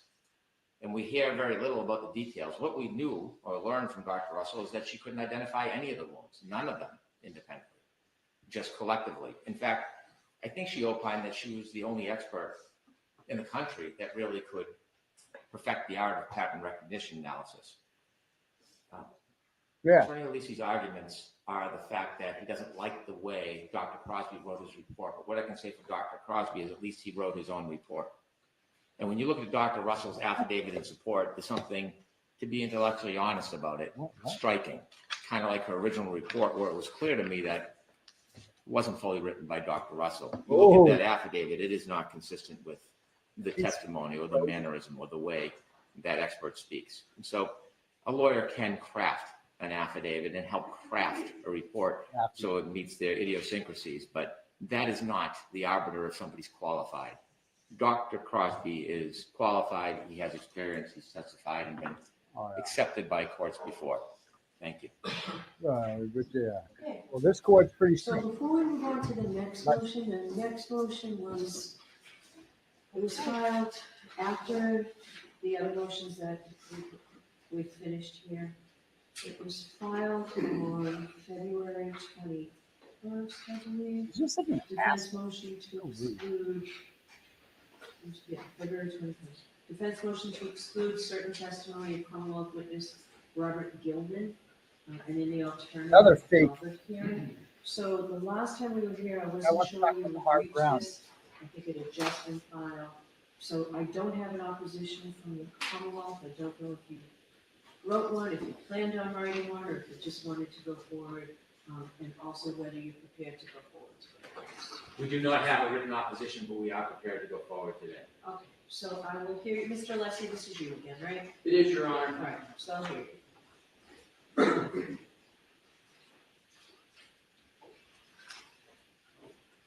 And this is paper 515. May it please the court. Mr. Gilman, a meteorologist, is attempting to opine on the hardness of soil conditions at 34 Fairview on January 29th, early morning 2022. Yeah. He states the hardness of the ground. It was in what is a certified weather statement. That's quote, certified weather statement. Many things, and we don't challenge his statements about what the temperature was and precipitation. But what we do challenge is his opinion with regard to the hardness of the ground. With regard to his qualifications, his qualification to opine on the hardness of the ground. He is not a geologist. He's not a pedologist, i.e. a soil scientist. There's a specific field for that. He's not a hydrogeologist, which is a scientific discipline that blends water movement in the subsurface, particularly the soil. He's not a hydrologist, which deals with solely movement of water, whether it's in any kind of media, soil, etc. And he doesn't purport to have any of those qualifications. He doesn't even state that he took courses in college that would have even educated him on soil hardness and the effect of precipitation with regard to the hardness of the ground. But perhaps the most telling statement that he makes is he puts his opinion in quotes. So his certified weather statement is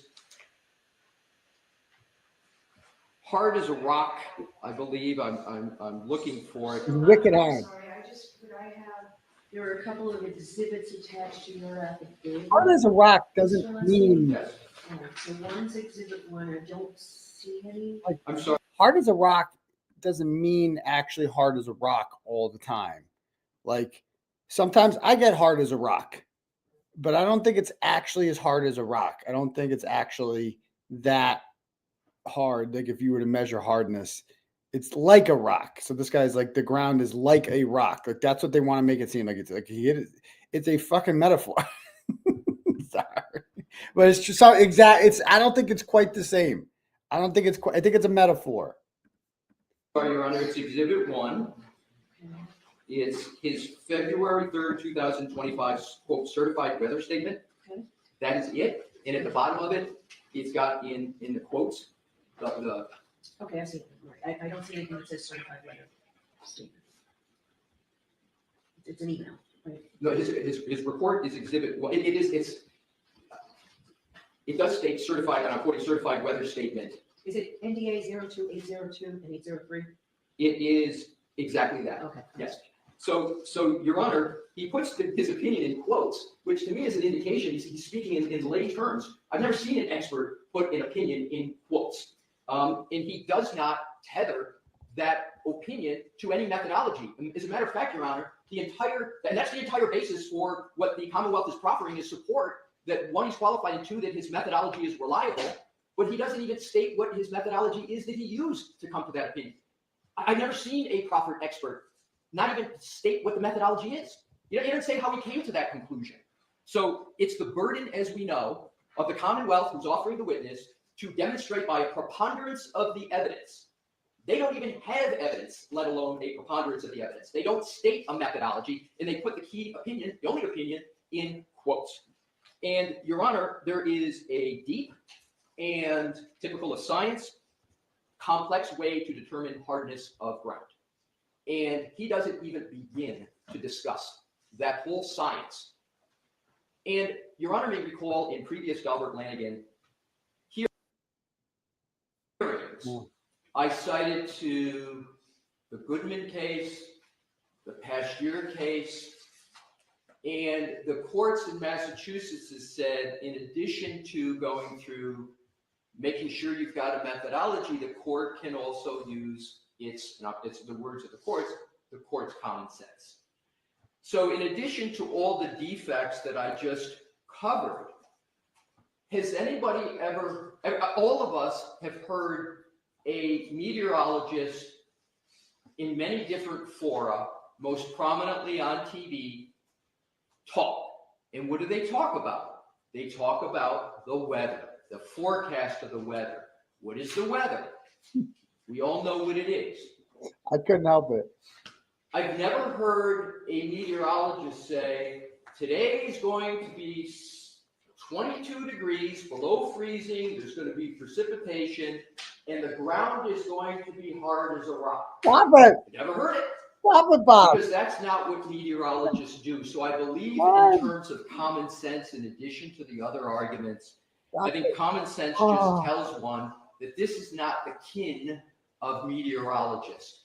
And interestingly, the Commonwealth doesn't cite and document one instance where Mr. Gilman has previously opined on the hardness of the ground. Not one. So in conclusion, Your Honor, he's not qualified in this area. He doesn't even state a methodology to come to the opinion, let alone show that if he had a methodology, it's reliable. He puts the opinion in quotes.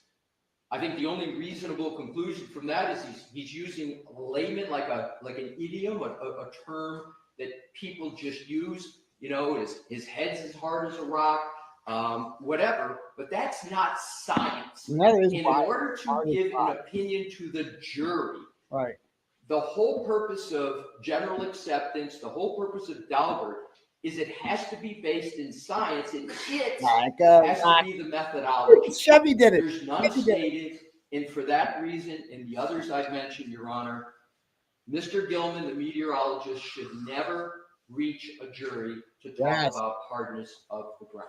Ho, ho, ho, ho. Dude, I mean, Mr. Brennan, the first question, do you intend to call this witness in your case in chief or for rebuttal? I do, case in chief. Thank you. oh boy. The Commonwealth proposes calling this gentleman to talk about the weather conditions leading up to the night that John O'Keefe was killed. Talk about the temperatures, the wind conditions, also the snowfall. It seems that the only complaint the defense has is the ultimate opinion that the ground at Fairview was hard as a rock. Yes, I it think is. that concern is easily remedied. How? I do not need to ask this expert if the ground at Fairview was hard as a rock. I can ask him about the documented temperatures, the winds, the snowfall, what makes the definition of a blizzard, how many hours have to elapse in certain conditions to be a blizzard. Also, he can... So you're Lally. He's basically going to pull a Lally. He's just going to talk about the snow. So he's not going to ask him if it's hard as a rock. He's like, I'll just ask him if it was cold and snowing. It's like, oh yeah, Lally did that like 1,000 times last trial. So you're just going to do what Lally did? Is that what he's saying right now? Like what? Measure the snowfall as it accumulated that night into the early morning hours because there's statistical evidence about it. And I would like him to talk about how ground freezes. Without giving an opinion that this ground is hard as a rock, he should be able to testify that over a period of time, the frost below freezes the ground. I don't need or would not ask Mr. Gilman to talk about the ground hard as a rock. We have a handful of first responders who will give lay opinions with common sense that the ground was hard as a rock, and state police who excavated can testify to that very thing. So Mr. Gilman does not need to offer that opinion. That's the only thing offending the defense. I think we can resolve the issue. Would you say that, Mr. Lessing? I mean, what do you guys think? I mean, fair? I don't know. In specific answer to your question, Your Honor, what do I respond to that? I think the Commonwealth very much recognizes the shortcomings that I mentioned, but its proposal to have a meteorologist talk about how ground freezes is still very much problematic because, just by way of example, how a ground, whether it's frozen or not, and how it freezes, I will give, Your Honor, citations to scientific studies that address and techniques as to how one has to do that. Benjamin J.G. 2005, freeze thaw effects on penetrometer resistance and shear strength. Why don't you put those in right? Was that just a Google search? I saw that you had it on your. Actually, Your Honor, the answer is no, it's not a Google search.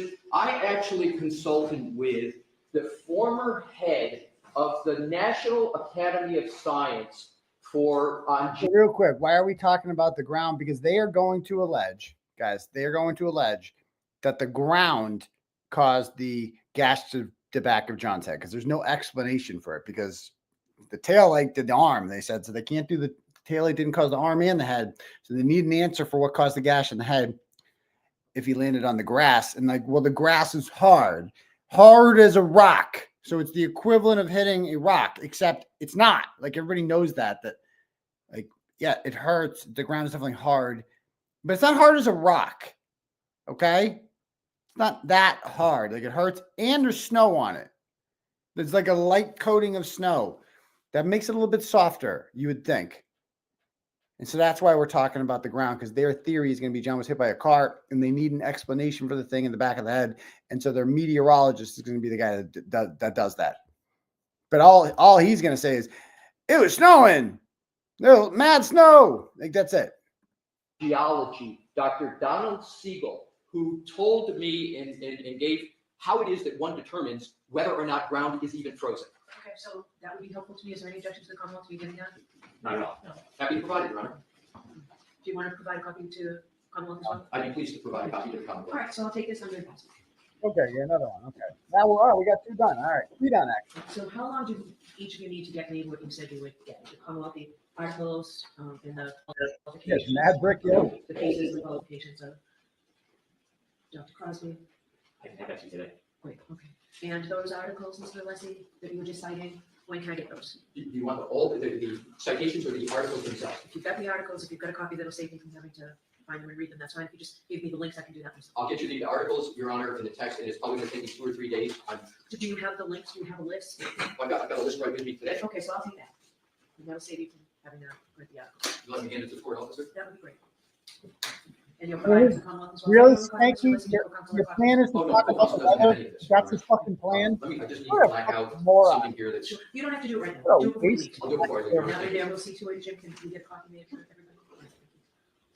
All right, so now, because we're doing them in the order they came in, Commonwealth's motion to impose sanctions. Oh, boy. This involves a transcript of that. read. Oh, boy, the Michael Proctor To be text. actually recorded. Maybe it makes sense to take a 15, 20-minute recess. What? Now, does that make sense to everyone? Okay. All right, so we'll wait. Is the Commonwealth going to play portions of this or not? The flash drive has been impounded because I understand the nature of it. Is it all, are you referencing just the transcript? Actually, let me see. Oh, you love your sidebars, don't you? You love them. You love your goddamn sidebars, don't you? All right, guys. Let's read some turtle chat, shall we? See what we got in here.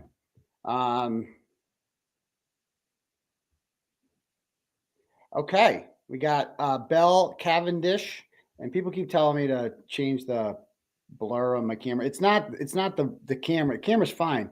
It's the lighting in here. Like, if I go like this, it's a little better. Just the lighting in here. It's not good. See what I'm saying? Yeah. But anyway, okay. First one up, we got Bell Cavendish sends $10. Goes, following from the UK, a retired lawyer. I think you're hilarious. Well, I agree with you. I think that's a good analysis, and I appreciate the support, financial and mostly the emotionally support, Bell. So thank you for being a great attorney over in merry old England. Erica sends $25 and goes, Alessi is incredibly intelligent. Respect for how he leverages his intelligence and capabilities to become an expert in multiple fields, to cross-examine and bring the knowledge to the courtroom. #. Yeah, I mean, the way he's caught up so fast and just articulates something that he doesn't. I mean, it's so impressive, and he's doing this pro bono too, because it's the right thing to do. So thank you very much, Fighting Bob. You're doing great out there, and thank you, Erica. Aaron Wilcuts sends $10 and goes, good luck and God bless. Well, thank you very much, Aaron. I appreciate that. Alessi's Binder sends $5 and says, thanks for fighting for justice. Love, Nicole 77. Well, thank you very much, Alessi. I mean, Nicole, or Alessi's Binder, whatever you want to go by. I appreciate that. Elizabeth, deep in the woods, wearing my leather jacket, sends $25. Goes, Turtle Boy, We will all be with you tomorrow. I can't tell you how much I enjoy your channel with how serious this case is. Your ability to make people laugh through a lot of it is a gift. Keep up the fight. You know, and I appreciate messages like that. And it's just a reminder, like, dude, they want to make me a criminal. Like they would like to have me in jail. They don't want you guys to have this show. They don't want you to laugh. Like I'm so dangerous. I'm hurt. I mean, I'm a freaking soccer dad, if you will, you know, a basketball coach, local youth basketball coach, and, you know, award-winning journalist.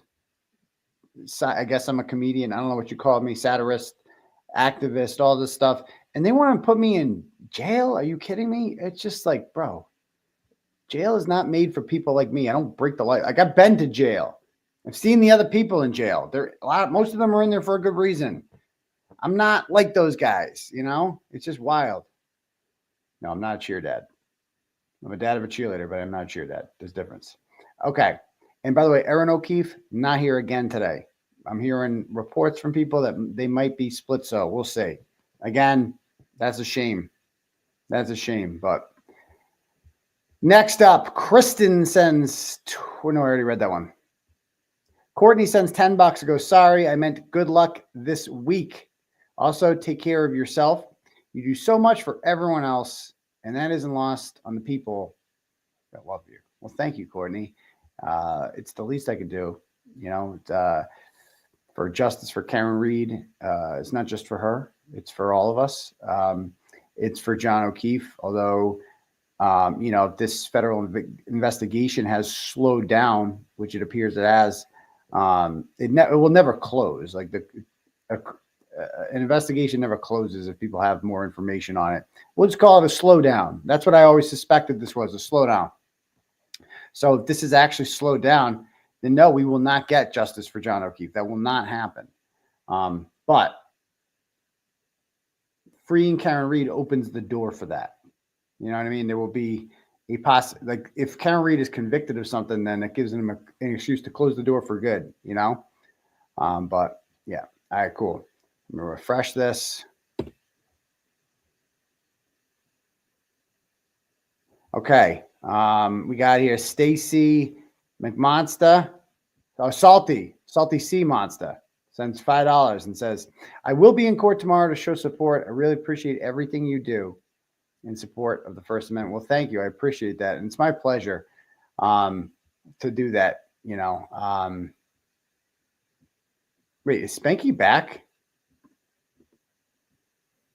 Are they back? Oh, they're going back. It looks like they're going back. Or no? Because on NBC Boston, I saw them going back. They're moving around.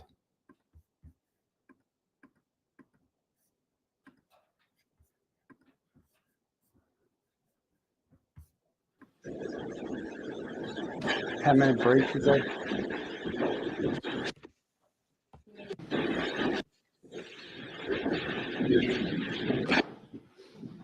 All right, so the court, please. Vanity Fair. Lady Julie Miller, right next to one of Paul recognizes her. That's her right there. Again, Jill Thomas. She's been coming to court a lot today, that pig. So when we told Ellen Beatty to put a dick in her mouth and stop talking so much.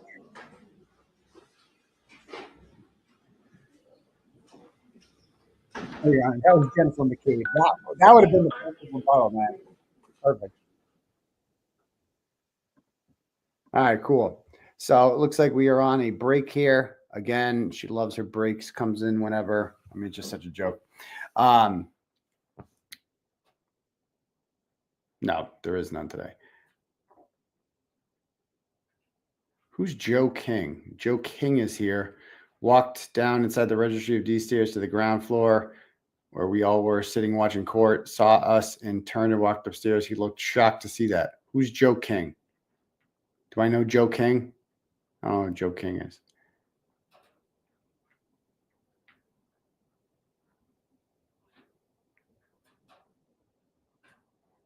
All right.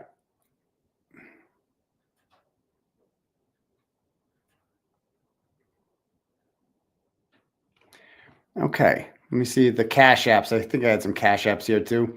Oh, Carrie said DUI guy's in the chat. I don't know if he's still here, but shout out to my guy, Larry, DUI guy. Nice to see him in there, keeping it real. Glad to see him back in action for round 2 of this horrific injustice that we're dealing with. Melanie sends $7 and says, bumped the DM on X from cool as fuck 69. Please read. Okay. Let's go read the message that cool as fuck 69. Oh, she says, he says, well, maybe she's guilty. Yeah, she could have jumped out of her car and whacked him with a baseball bat. Sure. Who said that? I'm guessing it was, I don't know. But, okay, cool. Well, thank you very much, Melanie. Next up, we got Lisa sends $20, the Texas mom, blessed mom from Texas, and says YT, which I think is YouTube or white. I don't know. YT, good luck. Well, thank you. I appreciate that. Then we have here Emmy sends $25 and says stay encouraged. Encouraged is an interesting word. Well, thank you. I will stay encouraging. Encouraged, whatever. But thank you very much, Emmy. If anyone else wants their messages read out loud to the class. Oh, I know who you are, blessed mom from Texas. YT, couldn't write much. White? YT YouTube? I don't even know what YT stands for. But if anyone else wants their messages read out loud to the class, you can click at the link at the top for Turtle Chat, or you can cash at me $, Uncle Turtle Boy. So I don't know. What do you guys people think so far? So look at, I am currently working. You know what these sanctions are for. So the sanctions thing are for the fact that they mentioned that Proctor text message in the whatchamacallit, in one of their motions. I think it was the motion for reciprocal discovery, that one, or the motion not to have to do reciprocal discovery, because they will just take that and use it as a way to make sure that witnesses continue to lie and come up with answers for their lies. But I have here, so they basically included that Proctor text in which he calls Alan Jackson an asshole. Now, we've had that text too. That was a good text. And I'm like, this guy's such a dick. He called him an asshole on July 1st. And they used that in their motion because they said that that's evidence when he said that I couldn't watch asshole Jackson's closing today. Yeah, I was watching the other stuff. I mean, that seems to imply that. So they include that in there. And because it's under a protective order, I don't know why those text messages, I got those text messages in Discovery too. I got the same ones Karen Reed did. And there's no reason for them to be under protective order other than that they are embarrassing and bad for the Commonwealth. And that's not what protective orders are for, but they just impound everything in this case. They don't want anything coming out. And so it's always been understood that, yeah, you can't share these, but like you can cite them in motions. You can't put the actual text in there, but you can quote it. How else do you make your argument? And so apparently they were supposed to redact it. And so now he wants sanctions on them to be able to do that. Now, we did the same thing in our motion to dismiss, right? Like we got those same messages and we want to include some of them. This one right here is a doozy. Okay. Can I get rid of these side things? I was searching for something. Okay. So this one right here is a doozy because it says, consequently, Mr. Carney's reporting and advocacy journalism have severely criticized the Norfolk prosecutors and state police assigned to the Reed case, which in turn has led them to weaponize the witness temptation statute against Mr. Carney with the intent to silence his criticism of their alleged misconduct in the Reed investigation and prosecution. Indeed, blank electronic communications illustrate the Commonwealth's intent to silence him by exploiting the fundamentally flawed statute. Shortly before Mr. Carney's arrest for conduct, blank with an R, who has referred to Mr. Carney as an, not a, an, A-N, or that comes before vowels. We know that there's one person, I can't think of anybody that uses a specific insult in text messages that begins with a vowel, an. And blank. So this person called me shortly before Mr. Carney's arrest. Blank, who has referred to Mr. Carney as in blank, outrageously and recklessly texted blank and 3 other known individuals blank. So this person texted something outrageous and reckless to these people and said this, whatever that is. Okay, we couldn't put that in there. But because it's under the protective order. So Karen Reed's attorneys didn't do that when they filed their motion. And so that's why Spanky wants sanctions on there, because he just wants everything to be secret. And this is more on that text message. Blank also revealed the improper motives for effecting Mr. Carney's arrest. So blank revealed the motives, the improper motives, the reason why. So whoever this person is revealed why, the improper reason why I was arrested in text messages provided in discovery. So these text messages revealed the illegitimate reason that was used to arrest me. I wonder whose text message that could be. In a September 3rd group text message in discovery, blank. So we don't know who said this or what, but we know it's September 3rd, a month before I was arrested. They said this. We can't see what this says. Okay. Well, whoever said this admits that his motivation, so this is an analysis of that quote clearly, admits that his motivation for having Mr. Carney arrested is blank, that he is employing political hyperbole and satire under the First Amendment, writing about blank. So I'm writing about somebody, and I'm using political hyperbole and satire when writing about that person. This person also we don't know if it's this person, thereafter in a July 13th email, so 2023, this is a year before the trial, an email to blank, so we got another email from somebody, calls Mr. Carney a blank, called him and asked him blank, and again shows that the motivation, so we don't know what all this says. I do, but I can't show you because it's under protective order.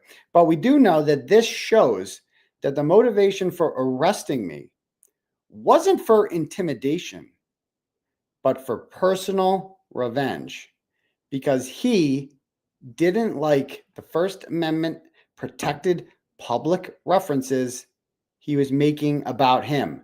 Now, there's a footnote that might give us some insight into who made this quote, in which they said that their motivation for arresting me was for personal revenge, not because I intimidated anyone, but because of personal revenge. That's what it says in there. So we can't show you the quote, but we are alleging that this is what the quote clearly shows, that whoever sent this text messages out, it says, shows that they knew I didn't intimidate anyone.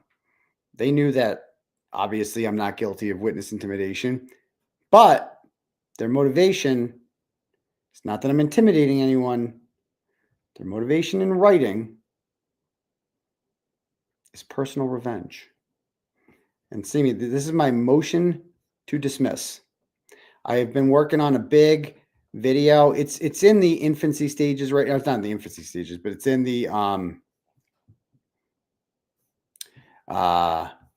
whatchamacallit. And so that's the redacted stuff. So that's what they're going to be doing with the second break here, is they're going to be talking about whether or not Alan Jackson and company should be sanctioned because they didn't put these redactions in like we did. Now, why it's when you see these messages, you're going to be like, why the fuck were any of these ever under a protective order? There's no reason for any of these, but that requires another motion. And it's just like, dude, in this court, they just think that they can hide everything. That's all it comes down to.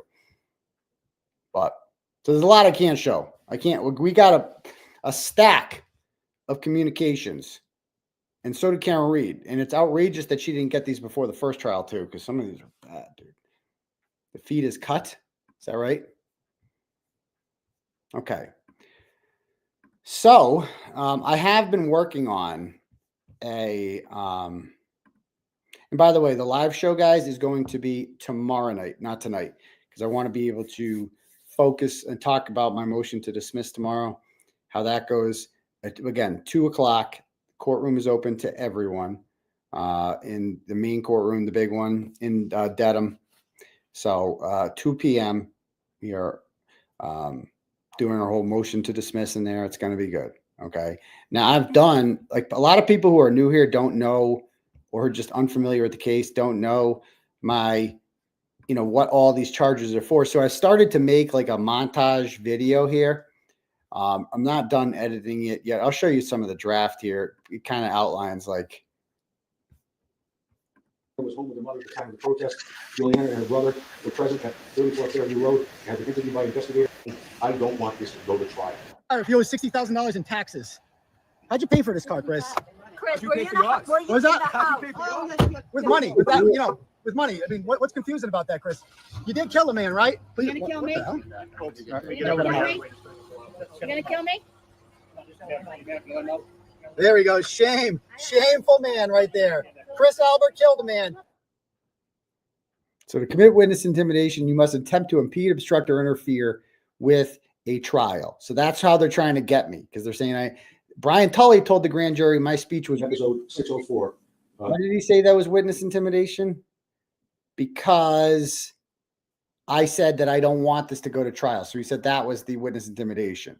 In episode 604, the court drops out of school, Brian Higgins flipping is the end near. I said from the beginning, I don't want this to go to trial. That is this defendant's words himself. I don't want this to go to trial, referencing the Karen Reed case. So they left off that I was speaking in favor of the motion to dismiss. Like, I don't want this to go to trial. I don't want this one to go to trial either. None of us do. We all think it should be dismissed. That's not controversial. They're saying that because I said I don't want this to go to trial, that's evidence that I'm trying to interfere with a criminal trial. That is the best they can come up with. And that's why I want to share this. I'm like, because people who are watching this, like, oh, wow, they got him on witness intimidation. I'm like, oh, you think so? Like, these are the weakest fucking charges ever. If you think that I'm going to get jammed up on this, I'm going to jail because I said I don't want this to go to trial. That's the best evidence that they have. Are you fucking kidding me? I've said I would love for it to go to trial. But I've said from the beginning that I do not want this to go to trial. Not that I fear her getting found guilty or anything like that, but just that's a sham. Like, it should never go. Like, this should be dropped. Exactly. If there's any justice in the world, these charges should be dropped. Right. And the people that actually did this Yes. should be charged for it. Yes. But at the same time, like, how long can this go on for? Like, and how much stress does this take on a human being? Like, this has to be putting years on Karen Reed, like, mentally. So for her sake, it's like, wouldn't the best thing for her be to just get this over with? Like, let's fucking dance. Yeah, let's dance. Oh, remind me to show you the Reddington text tonight too. I've never showed these before. I decided I'm going to show them tonight. Fuck it. So I just wrote it down. But like, if you were her, like, don't, like, let's go. Let's fucking do it. Like, I understand not wanting to, and this has been my position from the beginning, because I've thought about being in this position before, and just the roller coaster that must be happening in your stomach in those few hours where you're sitting there waiting for a jury verdict to come back. Like, and you see, like, when Kyle Rittenhouse was exonerated, like, he fucking, like, it was authentic. He broke down crying. Like, it was crazy. Like it's just like so much can change in one word. Either with not just the word "not" is in there, isn't in there, your whole life is over. Like, it's like, imagine that, life in prison, or you go on to become a very wealthy person, and that's what she will be after this, a very wealthy person, Ladder. and deservedly so. book deals and got, movie rights and God knows what she'll get out of this, or life in prison. Now, there's like a 99.99% chance it would be the first one, not life in prison. But would you want that? Like, would you get on a plane if you thought there was a 1% chance that plane would crash? Nope. Would you want to get on that plane? Wouldn't you rather just I'll just fucking drive? But then driving's expensive and you're stuck in traffic and you're like, fuck it, I'm jumping on a plane. This isn't worth it. And that's kind of the position that I think she's in. And like, it's selfish on my part and on all of our part, I think, that we would love to see a trial. Like, obviously that would be great for us. Like, it would be wild and it would be so entertaining. And we could watch Alan Jackson just freaking eviscerate. Hello says, oh, can you just, I get hard thinking about it, man. About thinking about what Alan Jackson and David Unetti and his little will do. How does a rock? Michael Proctor on the stand, or Jennifer McCabe. I get turned on thinking about it. I'm not gonna lie. It's so exciting. It's so exciting. But I think I also think about Karen Reed's father and her mother and her brother and what they're going through. And it's not as fun for them. And so they would obviously much rather just see this get dropped. But I don't know if that's gonna happen. You know what I mean? So it's like, let's just fucking get in a room and fuck. Let's just do it. Let's just get this over with. Let's go. And whoever wins, wins. And we know who's going to win. You are not going to find 12 people that are going to believe, yeah, she fucking did that. I was right. We got to add some music. On June 13th, 2023, Kearney broadcast a live YouTube video, episode 590, which is currently posted on his YouTube page. During the broadcast, Kearney displayed phone records of Jennifer McCabe from the day O'Keefe was killed. The records displayed names to the phone number, displayed names next to the phone number, which appeared to be the user of the other phone. These records had previously been an attachment to an unredacted defense motion filed in Commonwealth versus Reed. During the video broadcast, Kearney cold calls the phone numbers without names associated. In this process, he called the work cell phone of Trooper Proctor. Trooper Proctor stated the phone number that made the call was 413-262-69. I'll omit the last two numbers, Judge. Kearney left the following voicemail. Hi, Trooper Proctor. This is award-winning journalist, Aidan Kearney, calling. I'm calling to talk to you. I do have some questions about you. I have a lot of questions, actually. For starters, why didn't you tell me, one, before doing the investigation, that you were good friends with the Albert family? Why did you, in the report, say that you were introduced to Chris Albert on February 10th, when you have known him for more than a decade prior to that? Why did you lie about that? What time you told Karen Reed's car? Why did you intentionally misspell the names of several key witnesses in your report? And I'm just wondering about all those things, and maybe you and I can meet for coffee. Where do I have a lot of questions for you? Where were you inside Fairview Drive that night, or that morning rather? Why did you stay there for 4.5 hours? And what did you guys talk about and do? Why are you descending stairs with John O'Keefe's phone in your pocket? So give me a call back, man. We feel like you and I have a lot to talk, catching up to do. I talk about you a lot. I feel like I know you pretty well at this point. I know what year you graduated from the academy. I know you were out in West Brookfield for a while. I know some people that you know, so give me a call back when you get this. Now that I have your number, and everybody watching also has your phone number, which again is 781 and the remainder of the number. That's what they so said. I called you again. You called her at 12:49. We're going to get to that. So now I have your number. I'm going to plug you in and we'll talk soon. Essentially, broadcasting the troopers' number to his turtle followers, if you will, seemingly with the intent to have them also harassed. Yeah, I had no idea it was Proctor's number when I called up and asked him. In the house. So I guess you know what we need to do? Let's give this person a call, find out who the hell this is. They're not in her phone. Your guess is as good as mine. So I asked him legit, those are journalistic questions, that anyone, if they could speak with Michael Proctor, would ask. It's Proctor. It's Proctor. It's fucking Proctor. At the tone, please record your message. When you finish recording, you may hang up or press 1 for more options. Hi, Trooper Proctor. This is award-winning journalist Aidan Kearney calling. I'm calling to talk to you. I do have some questions about you. I have a lot of questions, actually.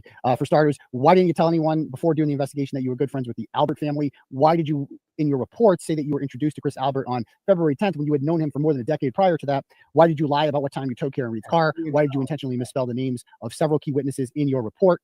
And I'm just wondering about all of those things. And maybe you and I can meet up for coffee, because boy, do I have a lot of questions for you. When you were inside Fairview Road that night, that morning rather, why did you stay there for 4.5 hours? What did you guys talk about and do? And why were you descending stairs with John O'Keefe's phone in your pocket? So this is wild how much my understanding of the case has evolved since this time. And I'm like, this is before they said that Proctor was never on the scene that day. We all just assumed the lead detective is going to go to the scene of the crime, but they're like, no, he didn't even go. He's a little busy getting that taillight. Yeah, that was number one. You can't go to the crime scene because the crime scene has no taillight yet. So he's not going to go there until after the taillight's planted, obviously. Give me a call back, man. I feel like you and I have a lot of catching up to do. I talk about you a lot. I feel like I know you pretty well at this point. I know which year you graduated from the academy. I know you were out in West Brookfield for a while. I know some people that you know. Yeah, Give me a call back it's just being when you get this. That's just friendly. Now that I have your number, and everybody watching also has your phone number, It's a work which phone again number. is 781-364-0165. Work phone number. So I'd like to know. Oh, she called you again. You called her at 12:49. And we're gonna get to that. So now that I have your number, I'm gonna plug you in, and we'll talk soon. Bye. Yeah. Oh, then there's so you got it. So this is basically the video that I've been working on. It's about an hour long. It explains everything. Just for people who are new to the case, don't really understand the charges I'm dealing with. Just fucking crazy, you know, just crazy. All right. Let's see if this is, wait, it's not back on yet, is it? By the way, 65% of you say that she will allow Crosby to testify. That is on YouTube, on Twitter. That same poll, 69% of you on Twitter, 68.6 to be exact, a little over 2/3 say that she's going to allow him to testify. So it's about 2/3 across the two platforms. Now, I think if I was to ask people, do you think she should, based on fairness and consistency, you know, if that were ruling the day here, then I think it would be like 99% of you would say, no, that does not make any sense at all. But the fact that 2/3 of you seem resigned to the fact that she's going to allow this guy to testify just shows you that it's like, what is even the point of all these besides entertaining us and giving us, maybe they're giving them something to appeal down the line? I don't know. I just have no faith in these appeals courts. It's just the fact that we're still here just bothers me, that we're still doing this. Like, it's just so obvious to anyone with the brain that Karen Reed is innocent. And all these motherfuckers out here, these Vinnie Politowns of the world who are too gutless to just say what this is. Like, that's why I respect Melanie Little. When she came on the scene, she was an unbiased person. She had no connection to this case. She's not from Massachusetts. She doesn't know the Reed family. And she's just somebody that talks about court stuff and legal stuff. And her assessment is the only honest one that an attorney can give. And it's just that it's undeniable. Of course she didn't do this. And it's just fucking ridiculous that anyone would suggest that she did. It's just disingenuous. It almost entirely relies on like comments she made on Dateline in 2020 or Joe Paul. Like, it relies on Joe Paul and the honesty of Michael Proctor. That's what and the McAlberts. Like, that's what we're relying on. Okay, court's back on. We're going to put it back on.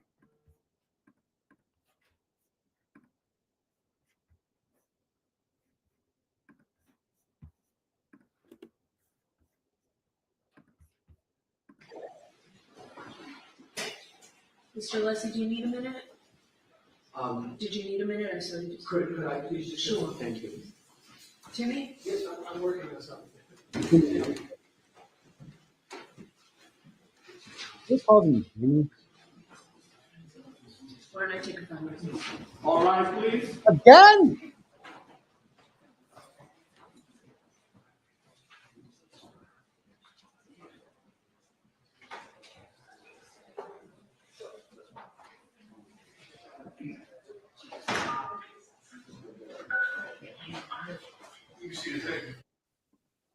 Whack. Whack, whack, whack.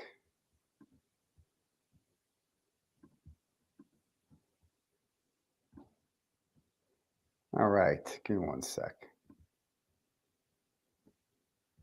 We got one of the parents is actually one of the grandparents for the basketball team I coach is a photographer.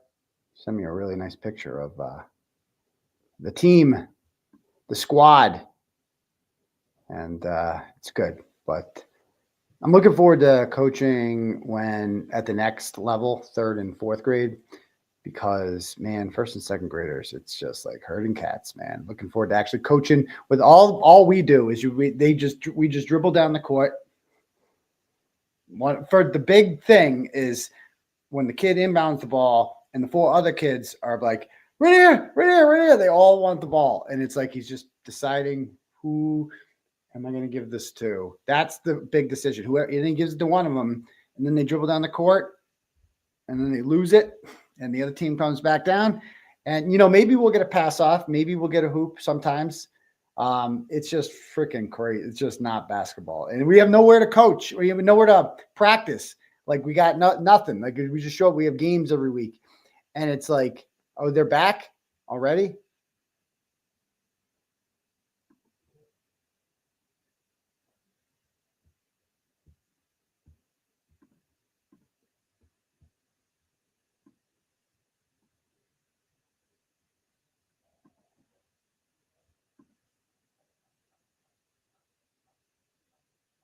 They're back for real this time. I mean, this is it, right? Why isn't it on? Oh, Law and Crime's on? Okay, we're going to go put it on Law and Crime. Sorry, Court TV, you suck. Close the defense pursuant to protective orders. Protective orders are sacred. If there was no need for protective order, there wouldn't be a need for court intervention to protect the material. I don't want to do anything. I'm going to put it back on.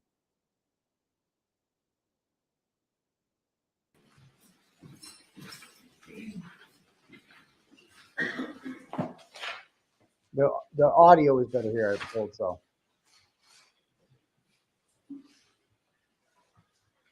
As the court's aware, there are certain materials throughout the duration of this case that have been disclosed to the defense pursuant to protective orders. Protective orders are sacred. Oh my God, sacred? No need for protective order. There wouldn't be a need for court intervention to protect the material. When an attorney violates Mass Rule of Criminal Procedure 48, the court can impose sanctions. In this instance, that was the genesis for this motion, there was recently provided materials that the court ordered the defense not to disclose to the public. Those materials, which is some of very important materials. In the reciprocal discovery motion, the defense put the materials into the public domain despite the court's protective order. Now, it's important for the court to determine the nature of that violation because the ability of the court to sanction is broad and wide. There have been other violations, but at this point, a month before trial, given the history of this case, it is important to make sure that these type of violations don't happen again.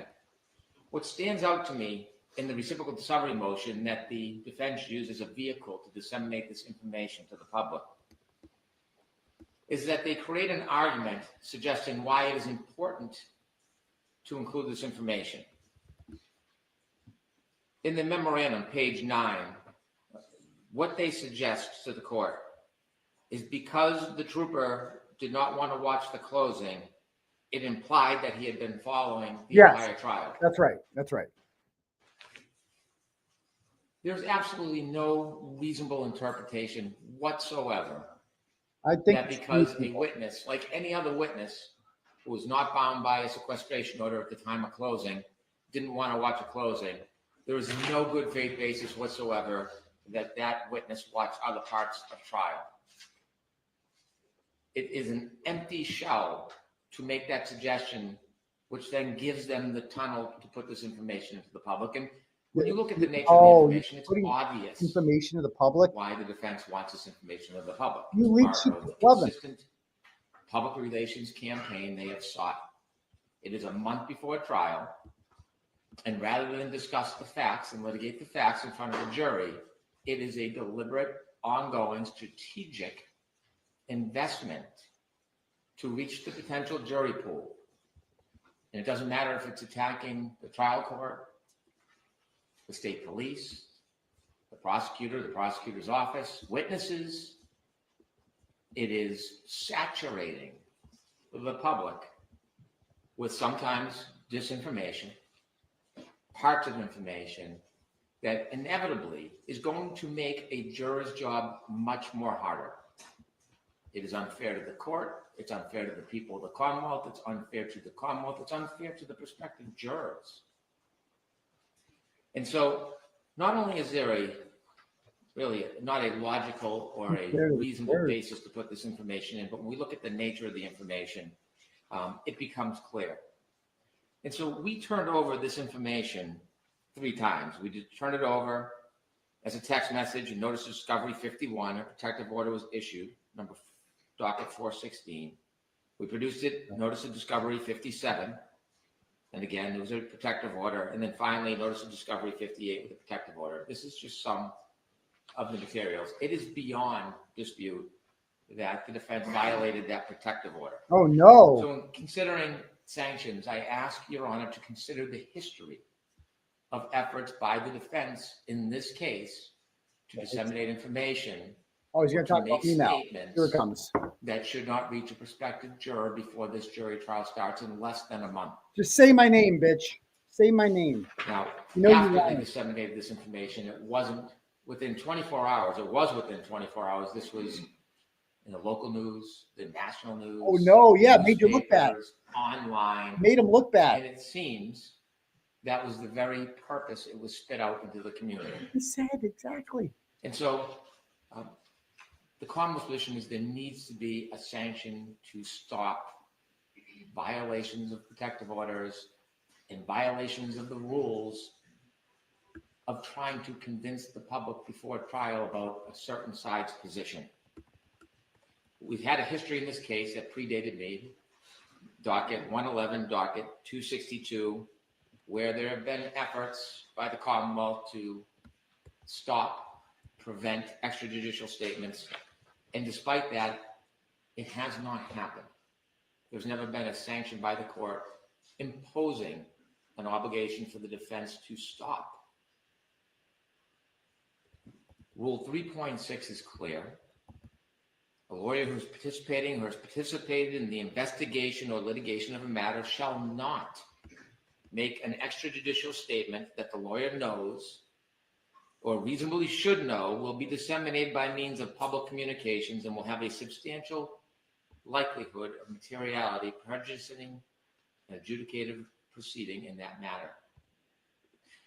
It's important that all parties follow that rule. And there is no retort. The Commonwealth cannot fight fire with fire. I receive inquiries and calls, which I ignore and don't answer all the time because my obligation is a little bit different. It's to ensure a fair trial. Bro, you publish every email you Nevertheless, get from Kim Fair. When these type of violations occur, Is that there serious? really is nothing to undo the taint. Oh, I'll undo the taint. I'll give you The history of these violations date back early on in the case, Oh, boy. and they continue to this day. Fox 25.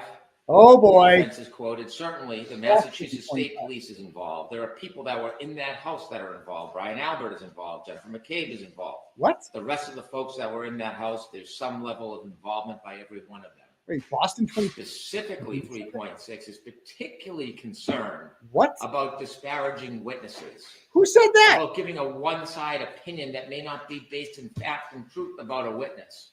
It is specifically concerned about the credibility of witnesses. This guy. Look at Ted right out behind him. That's all. There's been an ongoing promotion to talk about ARCA and federal witnesses and what the opinions are, which aren't in line with reality, the reports, or the testimony. It is a campaign. In addition to this recent protective order violation that got attention that money couldn't buy for a party, other information that was provided in our case, then provided in a collateral case, was again sent out to the public domain. The government has, the defense has not only trampled over 3.6, they've alluded continually about matters that have no basis in fact. January 18, 2024, District Attorney Morrissey is well aware he's a target of a federal investigation.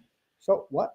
We're aware of today's hearing in Norfolk County Superior Court in the Karen Reed matter. In connection with this matter, at no time has the U.S. Attorney's Office named any person or entity. That was the response by the U.S. Attorney's Office after they implied. Where was that made? Where was the January 18th comment that you just said? Where was that made? That was made by Mr. Yannetti, and I have a clip of it.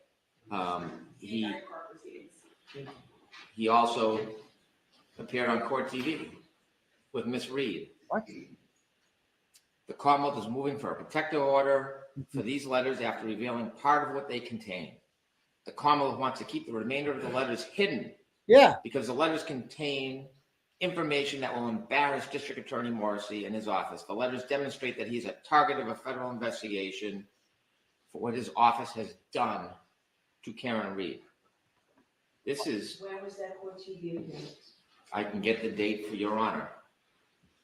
When was that? Recently, on February 18th, when we were arguing discovery motions, Attorney Little stood up, invoked the boogeyman, a federal investigation, attached themselves to the Birchmore case, and then proceeded to I wonder why. list off a number of troopers' names So with no what? real association or relevance to any discovery motion. And this was a tactic to besmirch these hardworking, dedicated public servants. Oh my God! By attaching them to a federal investigation for which there is no boundaries. Well, within 24 hours of those arguments, the Norfolk County District Attorney's Office was contacted by the United States Attorney's Office. And let me make crystal clear, they made clear He's gonna say it's over. that I could inform the court It's there over. is no longer any federal investigation into the investigation of John O'Keefe's death or any related matters. Sure thing. It is closed. It is over. Sure thing, Spank. So all those implications and mob lawyer. innuendos Sure thing. that erode at the objectivity of our potential jury pool, well, they become more egregious when you see that they're not based on reality or fact. And so I submit that the ongoing, deliberate, purposeful poisoning of the potential jury pool is not only wrong and unfair, it needs to be stopped. And this last incident of taking a private email under a protective order and putting it in a pleading for the world to see Oh, is no. just yet another example. It's one small step in the marathon. Now, they've made their campaign clear why they're doing it and how they're going to do that.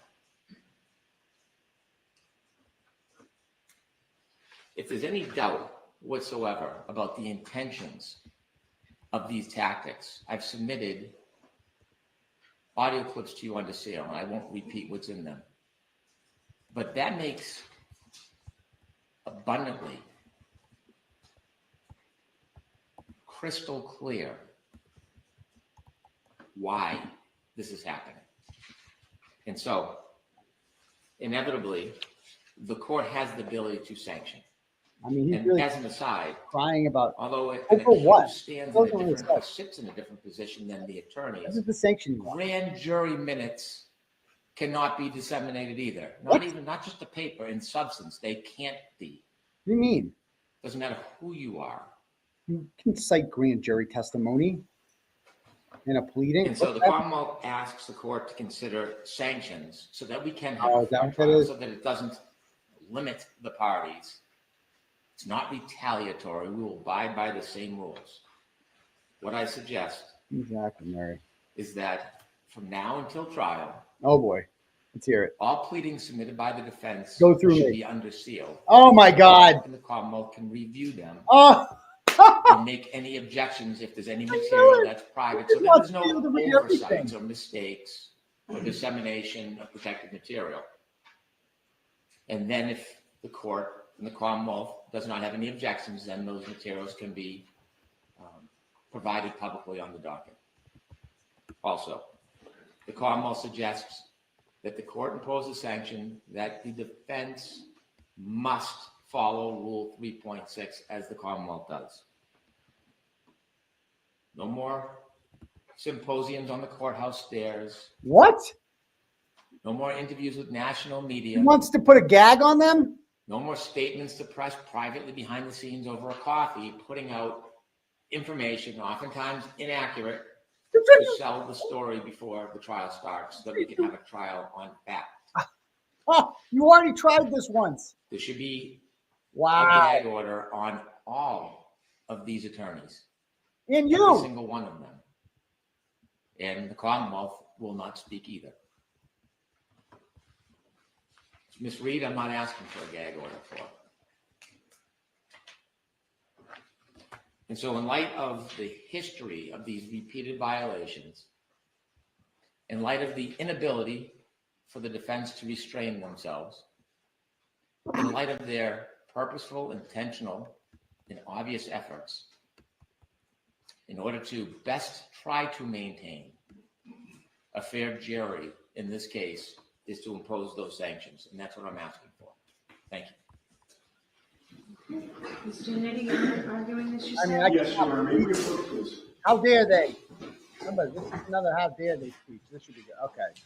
Bro, like, again, this has been litigated already. This dude really just called for a gag order. He called for a gag order.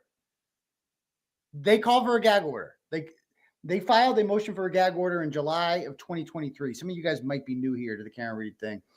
They tried this already. They were really mad. By July of 2023, I was about 3 months deep into my coverage of this. We were dominating the war of public opinion.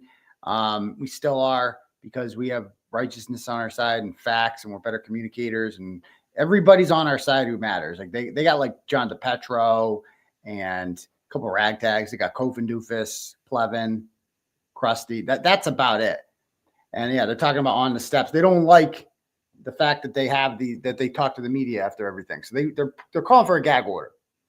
They're calling for a gag order. They do not want the defense to be able to utilize the press. And they go even private meetings. How are you going to control that if these attorneys are speaking with the media in private things? I mean, this is outrageous. Outrageous. It is a whole new trial. It is a whole new trial. That's what they will say. But, you know, the arguments are the same. They've tried this already. And I don't remember David Yannetti speaking with Court TV anytime soon. I just cannot believe how weak this guy is. He's such a loser. He's such a nerd up there. He's such a pain in the ass. Like, bro, you're such a loser, Spanky. Oh, my God. This is the best you could do. This was like how you're going to get him is you got the weather guy to talk about hard as a rock. You got the dog guy who claims he found Chloe, but, you know, wrote his own book and has wicked bad methodology, you know, crystal methodology, if you will, as David Owen called it before. And this is it. This is it. This is all you got. And like a gag order, maybe. Maybe we'll get a gag order on him. And then this is it. Come on. Come on, Spanky. I thought you were better than this. I thought you were like Mr. Hardcore.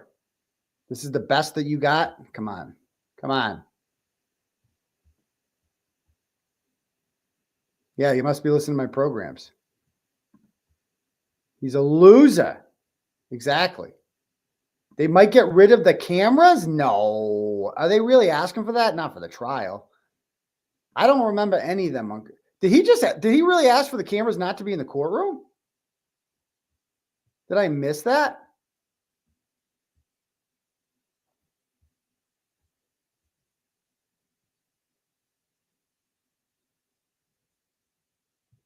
Of course, they use their Twitter trolls, but they can deny that. They can be like, I didn't tell them that. But he literally said, well, we don't want them leaking stuff either. And like, that's all this is about. Like, you leak stuff all the time. I hope they bring this up. We need a strong, how dare they speech right now. How dare they try to do this? That will be next. Okay. I mean, that's no way Auntie Bev's. There's no way Auntie Bev's going to take the camera out of the courtroom. She likes being on TV way too much. Way too much. Thank you, Your Honor. That's right. And thank you, Mr. Court. Your Honor, as I mentioned at sidebar, I intend to make less of an argument here and provide more of an explanation for the content of my motion regarding the reciprocal discovery. And at the outset, as I mentioned in court last week, this was indeed my motion. Mr. Jackson's name is listed first only because I used a template for the signature block, and that's why I'm addressing this today. And regarding the motion itself, I do acknowledge that I did not file a motion for impoundment when it was filed. And to the extent that that lack of impoundment is not congruous with the protective order, it was neither intentional nor willful.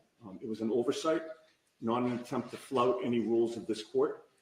And while I do ask the court to take my word for that, I do also submit that there is evidence to back up that word. Specifically, I would note that one of the examples I cited in the motion deals with the testimony of a juvenile. And when discussing that testimony in the motion, I made sure to use initials, not full names, so as to protect the juvenile's identity and to comply with the court's protective order. That's evidence that I did not intend to violate the protective order and that I was mindful of it in that instance. Regarding the communications involving Mr. Proctor, I frankly and simply did not connect that topic to the protective order when I was drafting it. It just did not register with me. It got by me. When I read Mr. Brennan's motion, I went back, looked at the protective order, and then it sure did connect with me. So I immediately called him and I was transparent with him about what had happened. And so we get to the issue of whether sanctions are appropriate. And I recognize the court's discretion in this regard.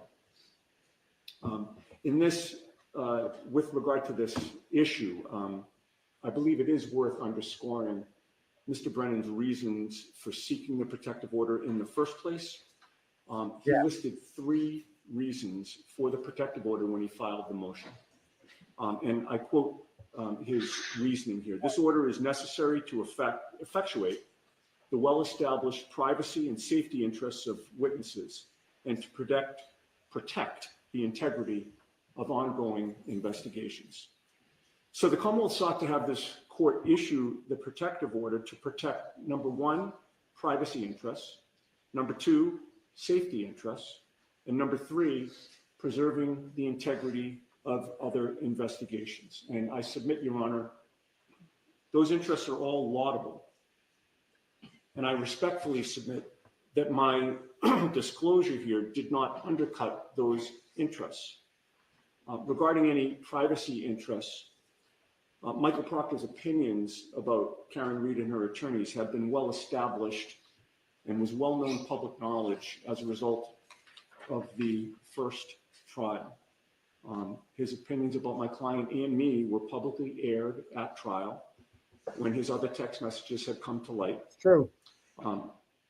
Inadvertently revealing that he feels the same way about Mr. Jackson that the public already knows that he feels about Ms. Reed and me is a disclosure, mistakenly, that should be considered in light of the circumstances that already existed in the public domain. I don't like how he's kind of like admitting he's throwing himself. And while the protective order covers this communication, I will note that it was certainly not an instance where I, flagrantly revealed or even inadvertently revealed social security numbers, addresses, dates of birth, private information to that effect.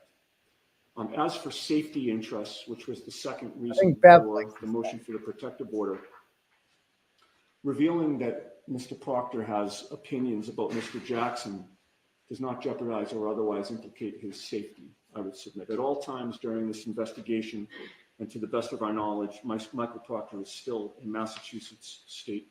There's no and he's already on record with his well-publicized opinions as a result of the first trial, again, about Karen Reed's well-publicized opinions. So further information coming to light in this motion that he feels the same way about Mr. Jackson that he does about me does not move the needle, I would suggest, toward jeopardizing his safety at all. And finally, with regard to the third reason for the protective order, I revealed no information about any other pending investigation. In this message, Mr. Proctor was strictly discussing Mr. Jackson. Mr. Jackson does not represent any other individual that Mr. Proctor or the Norfolk DA's office is investigating. He represents Ms. Reed. And so that message from Mr. Proctor was strictly about this investigation and no other. So, in conclusion, Your Honor, I told the court I'd be brief. Protective orders serve important and laudable purposes, and attorneys, including me, need to be diligent in abiding by them. I exercise diligence in abiding by the protective order that this communication got by me. The court will obviously determine the matter, and in making that determination, I don't like simply any ask means of wrong. that the court consider the interests of the protective order that were laid out by the Commonwealth and discussed by me here. He's asking for and anti-bad as well as whether there is a degree of prejudice that would warrant a sanction. Thank you. Do you want to address the disclosure of grand jury minutes? I am prepared to do that. If Mr. Brennan is resting on his written submissions, then I can give my oral argument now. Mr. Brennan, you already argued this, right? I did, and I do have concerns about my ongoing obligations, so perhaps I could have a moment silent. Sure.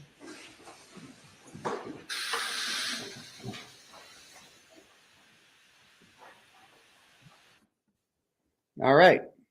So, not a fan of Yannetti being like, yeah, we're wrong, because you're kind of throwing yourself at the mercy of Auntie Bev.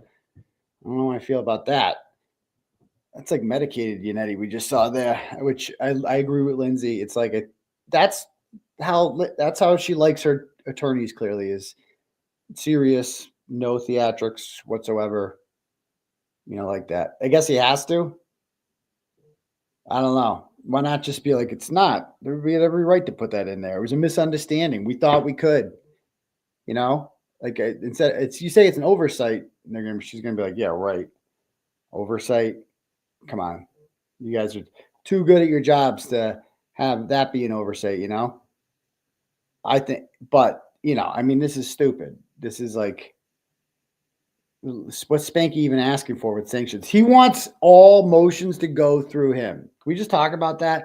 That was his proposal, is that every motion filed by the defense, Spanky gets to read it first before it becomes public, and then he gets to decide what gets redacted and what doesn't. Are you kidding me? Are you kidding me? Because they're too good at affecting public opinion. Meanwhile, this guy's out here tainting the jury pool every day, smearing those ARCA experts, getting them to have their Twitter account shut down. We need more, again, defense. Let's go here, more righteous indignation. How dare they? You guys remember, kids, doxing, semen. That's it. The three magic words: kids, doxing, semen. It's like, sir, there was so much semen everywhere. Like, Hankey's right. Everything was fine. Everyone was semen free. The ARCA experts had a Twitter account, and they were a well-run organization and widely respected. And then Spanky smeared them on this stage. Now, look, there's semen everywhere. As you can see, it's just all over the place. Everywhere you look, semen. And doxing, too. A lot of doxing. The doxing with the semen is a 2-for-1 thing. And the children. The children were thrown in there as well. Okay? And you get up there and you just say that, and that's all that matters, because that's all they do. That's all Jennifer McCabe and company do, is they get up there and they talk about kids, doxing, and semen. That's it. My children. Oh, we were doxed. There's semen everywhere. There's semen. So much semen. I think that's what you got to do, is you got to, two can play that game. If they're going to play the victimhood game, we can do that too. We can be victims too. It is what it is. So, let's see, refresh the turtle chats here if we got any. Let me just check. Proctor's Doozy sends $10 and goes, God bless you, doctor. We are with you. We're all with you tomorrow. Well, thank you very much, Dr. Zuzis. I appreciate that. Nikki sends $5, I believe. Yeah, $5, and says, luck be with you tomorrow and always. Well, thank you. I appreciate that very much. Your mother is with you and proud. I hope so. I know I'm a mom and you're a beautiful son. Oh, thank you, Nikki. Keep making people laugh. You're good at it. I'll give more soon. You've given plenty, Nikki. I appreciate the generosity. I don't have Venmo. I am banned from using Venmo, so I can't use it, which is fine. I prefer Cash App anyway. My Cash App is $ Uncle Turtle Boy. Do I have any Cash Apps? I think I might have a couple. Yeah, we got one from Brenda here, sends $15 and goes, "Thank you for covering this today." Yeah, so I'm probably just gonna do the morning session. If this goes in the afternoon, I got work to do. I gotta finalize this video I'm working on before the hearing tomorrow. Rafferty just released a statement. Is this about the federal investigation? Let me guess. Now that Spanky's put the federal thing out there, is that what happened?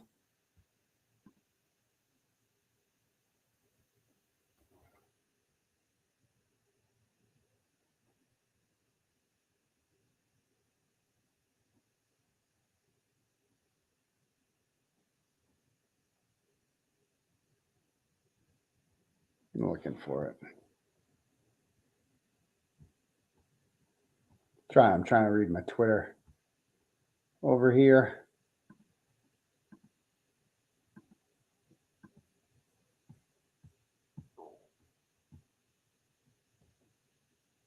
Asking for a gag order on all attorneys, Ted says.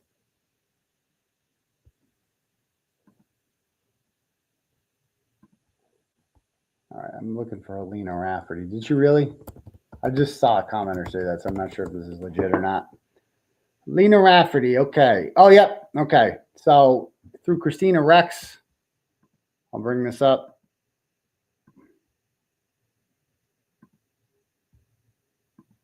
Of course, public statement released by Lena Rafferty. I recently spoke to, it was informed by the U.S. Attorney's Office that all aspects of the federal investigation initiated by her predecessor and related to the death of John O'Keefe have been completed. The investigation is no longer active and will be closed. Due to ethical limitations, I cannot comment further. So, again, she's just repeating what Spanky said in court. If you believe that, that's your choice. I have sources that say otherwise. So we'll just leave it at that. And I don't believe that. It's just a fact that it's never really closed. Like no investigation is ever really closed. I've also been on record saying that I believe this is a slowdown, if you will. I think it's been a slowdown for a while. Like I think they conducted the grand jury. They did the TUI report. What have they done in the last year? I mean, it's been going on for the last year, right? Like, do you think they're honestly working on this every day? Because I don't. I just don't. I don't believe they could have done anything. I mean, during the trial, who knows? Who knows? So I don't believe. I also don't believe that, like, the fact that, Brian Higgins admitted to basically violating federal law by using a government equipment for personal reasons, that's just something that they're going to be like, yeah, that's nothing. Come on. They know Karen didn't do it. That's the thing. They know. They hired experts who said that she didn't, So I don't believe they just all of a sudden were like, that, you know what? No more. We're not taking any more tips on this. We're not taking any more. I call them up, the FBI. Hey, I have information. I have evidence that John O'Keefe was killed inside Brian Albert's house, and that he's threatening Julie Bagel and giving her money if she stays quiet about that. If I had like a tip on that I could prove, that the FBI is gonna be like, you know what? Too late. You missed it by like you're 2 weeks too late. If only you'd come to us. If only you had come to us with this information a month ago, then we could actually use it. But you saw it. It's closed. It's never over. It's never over. So, I've thought for a while since the TUI report came out that there has been a slowdown with this. I think that's all this has been. I think they wait for tips to come in. I think that they, any wiretaps or anything are down. If those existed, who knows? I don't fucking know. But all right. 10-minute break, really? We just took a break. Really? Murder, stay murder. Murder, stay murder. And that's just what I believe. So, okay. Let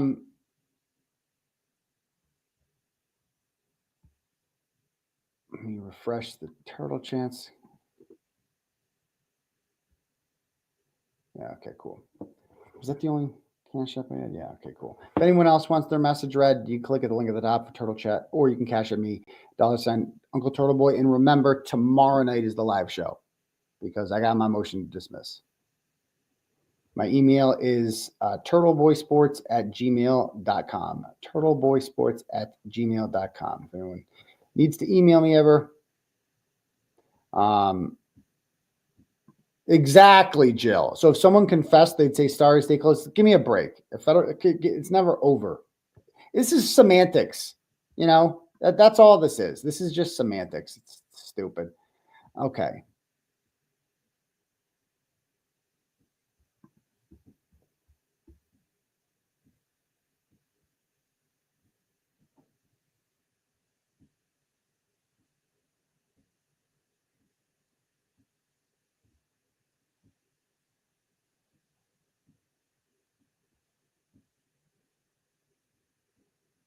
All right.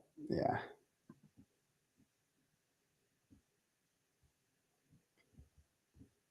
I got LV Cops messaging me, say, any chance you'd be available any of the next couple of upcoming Saturdays for a midday guest on LV Cops? I'd love to go on their show sometime. Saturday afternoons are tough. Maybe. Let me just get back to them.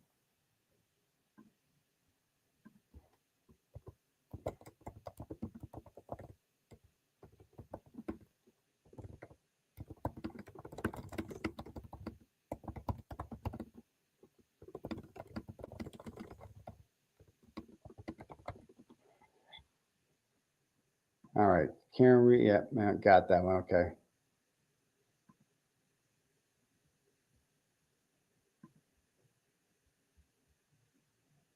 All right, cool. What else are people saying?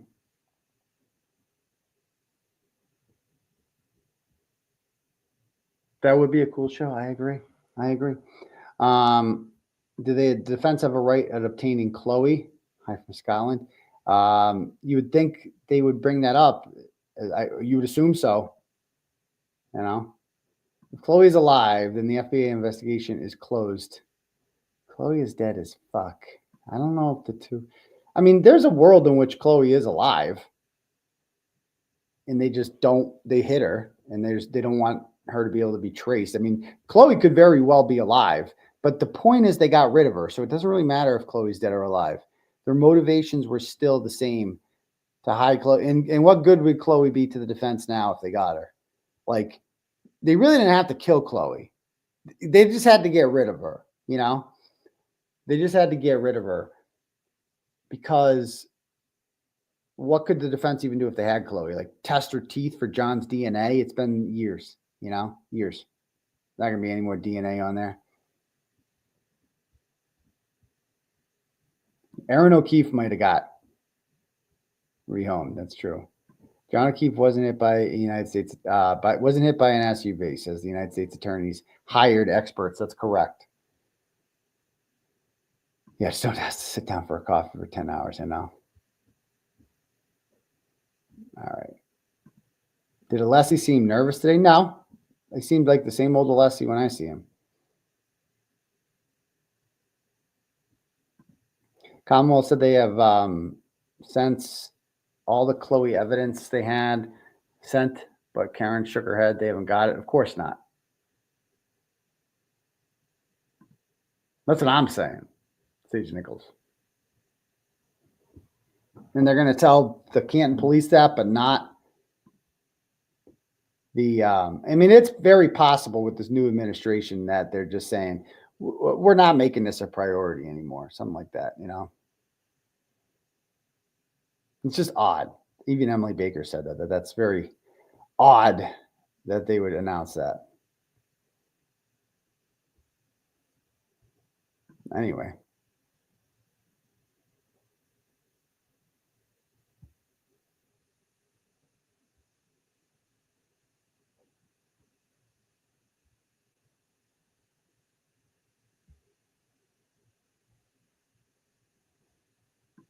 All right.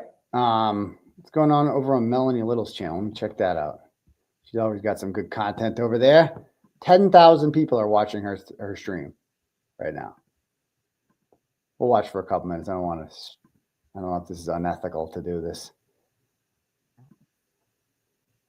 We lose you? I'll need this reminder. Breathe in, breathe out. Okay. Thank you for your super chat, Tracy. Taking a break while the court's on a break. Common sense. Examples I cited in the motion deals with the testimony of a juvenile. I want to hear what she said. Discussing that testimony in the motion. And putting in a pleading for the world to see. It was a text message. Yet another example. It's one small step in the marathon. Now, they've made their campaign clear why they're doing it and how they're going to do that. If there's any doubt whatsoever about the intentions of these tactics, I've submitted audio clips to you under seal, and I won't repeat what's in them. Ooh. But that makes because you don't know, you didn't probably watch them. Crystal clear why this is happening. And so, tell us. Inevitably, the court has the ability to sanction. And as an aside, although an accused stands in a different or sits in a different position than the attorneys, grand jury minutes cannot be disseminated either. Not just the paper, in substance, they can't be. Doesn't matter who you are. And so the Commonwealth asks the court to consider sanctions so that we can have a fair trial, so that it doesn't limit the parties. It's not retaliatory. We will abide by the same rules. Really? What I suggest. Can't unring that bell from last week. From now until trial, all pleadings submitted by the defense. I'm saying, like, how many breaks does this bitch need? I'm saying. And make any objections if there's any material that's private, so that there's no oversights or mistakes. Right. He wants to police the defense. When we read the papers, we went over this. He is asking the court to seal every single thing the defense files from now until eternity, so that he, the Commonwealth, and the judge can determine whether or not there's anything in there that should be sealed. Yes, he wants to police. He wants to police the defense. And for those of you who didn't read the motion papers, I'm going to let you hear that again. Yes, it's not retaliatory. We will abide by the same rules. What I suggest is that from now until trial, all pleadings submitted by the defense should be under seal, so the court and the Commonwealth can review them and make any objections if there's any material that's private, so that there's no oversights or mistakes or dissemination of protected material. And then if the court and the Commonwealth does not have any objections, then those materials can be provided publicly on the document. Also, the Commonwealth suggests that the court impose a sanction that the defense must follow Rule 3.6 as the Commonwealth does. No more symposiums on the courthouse stairs. Symposiums? No more interviews with national media. I'm sorry. No more statements. I'm sorry. They're allowed to do interviews, so you can just shut the duck up. This is not a communist country. We live in the United States of America. You might not believe that in Massachusetts. No more statements to the press. Yes. Oh, are you looking for a gag order now? Because that was not one of the things you asked for as relief in your sanctions motion. I don't remember that part. Do you? Listen to this. No more symposiums on courthouses. So now you're asking for a gag order, but you didn't ask for any papers. But now you want to put duct tape over all their mouths too. Okay, listen. Rule 3.6 as the Commonwealth does. No more symposiums on the courthouse stairs. No more interviews with national media. Really? No more statements to press privately behind the scenes over a coffee. Yes, a gag order. Information, oftentimes inaccurate. I'll give you a gag order. Story before the trial starts, so that we can have a trial on fact. Everyone say goodbye to the First Amendment. A gag order on all of these attorneys. He didn't ask for that. Every single one of them. It's not in the papers. And the Commonwealth will not speak either. Am I insane? I might be, but I'm not asking for a gag order for. And so in light of the history of these repeated violations, in light of the inability for the defense to restrain themselves, in light of their they can't restrain themselves. Intentional and obvious efforts. Intentional, obvious. In order to best try to maintain a fair jury, in this case, is to impose those sanctions. Fair Jerry, it says. Fair Jerry. Jerry Garcia is here. He has entered the chat. The eyes of the world are watching, and you are an absolute disgrace. Thank you, Mr. Yannetti, for going up to sidebar to tell the judge that he didn't ask for a gag order in his papers. He didn't. He's constitutionally gross. This is why people hate lawyers. Like, you wonder why I call myself a recovering lawyer. It's because every lawyer is embarrassed to say that you are one, because people hate lawyers until they need one. This is the definition of why lawyers have a bad name and why people hate lawyers, because of guys like him. Thank you, Ron. Go, Mr. Yannetti. Your Honor, as I mentioned at sidebar, I intend to make less of an argument here and provide more of an explanation for the content of my motion regarding the reciprocal discovery. And at the outset, as I mentioned in court last week, this was indeed my motion. Mr. Jackson's name is listed first only because I used a template for the signature block, and that's why I'm addressing this today. And regarding the motion itself, I do acknowledge that I did not file a motion for impoundment when it was filed. And to the extent that that lack of impoundment is not congruous with the protective order, it was neither intentional nor willful. It was an oversight, not an attempt to flout any rules of this court. And while I do ask the court to take my word for that, I do also submit that there is evidence to back up that word. Specifically, I would note that one of the examples I cited in the motion deals with the testimony of a juvenile. And when discussing that testimony in the motion, I made sure to use initials, not full names, so as to protect the juvenile's identity and to comply with the court's protective order. That's evidence that I did not intend to violate the protective order and that I was mindful of it in that instance.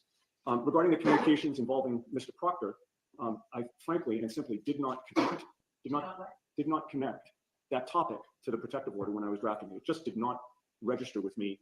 It got by me. When I read Mr. Brennan's motion, I went back, looked at the protective order, and then it sure did connect with me. So I immediately called him, and I was transparent with him about what had happened. And so we get to the issue of whether sanctions are appropriate, and I recognize the court's discretion in this regard. With regard to this issue, I believe it is worth underscoring. Word is back. Okay, stop. I'll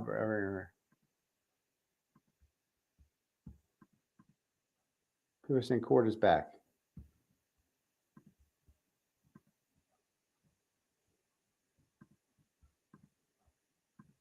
The fan is back. All right, whatever. Right to side. Did it really go right to sidebar? It's the only fan right there. That's what they call it. The most famous fan in America. They would not let me get a selfie with that fan. Nope. These 10-minute breaks are never 10 minutes, by the way, ever. Oh, it's back. Okay, I hear it. We're back in session. You may be seated.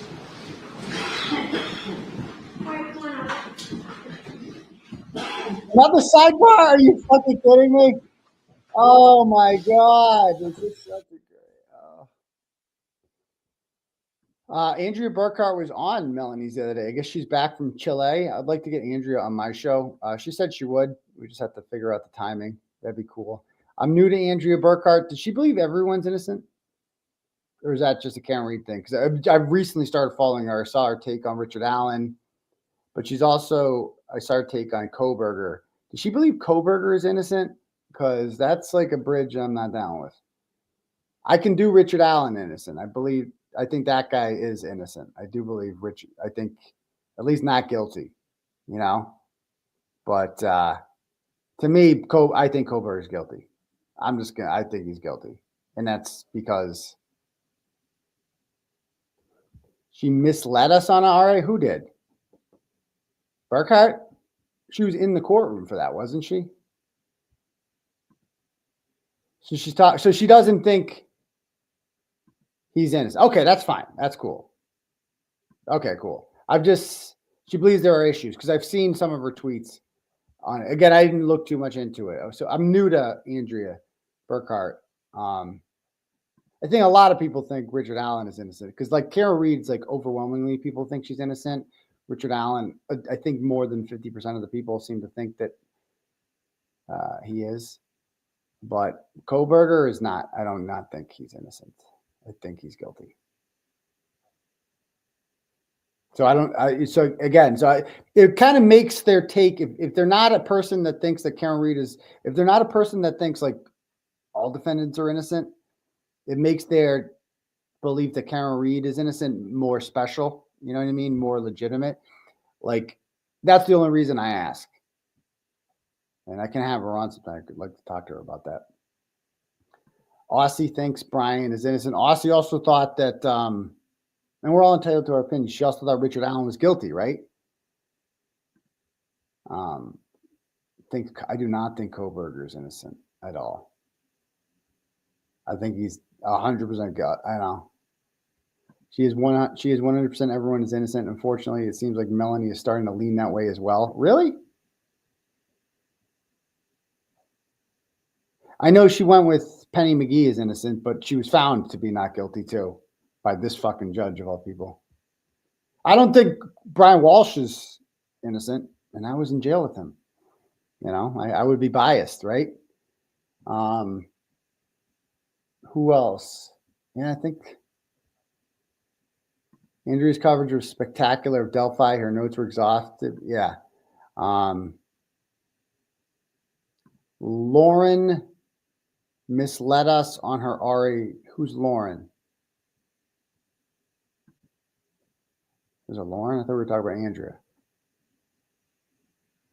Is Melanie going down the everyone is innocent one? I don't think she does. I mean, I mostly follow the Karen Reed stuff with her. I just don't have time.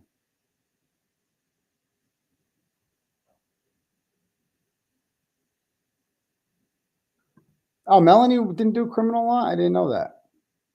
She was civil law.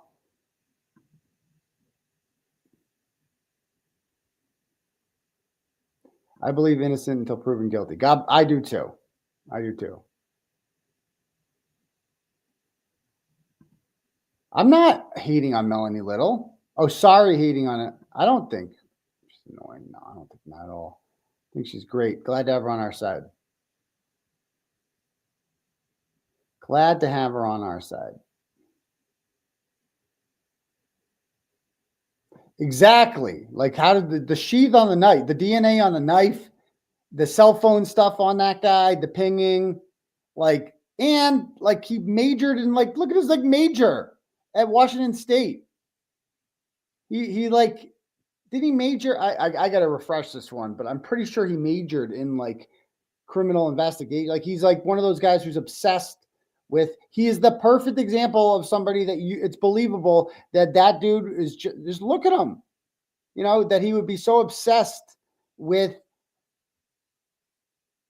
like, can I get away with a murder? Like, what could I pull off the perfect murder? Like that kind of guy, you know?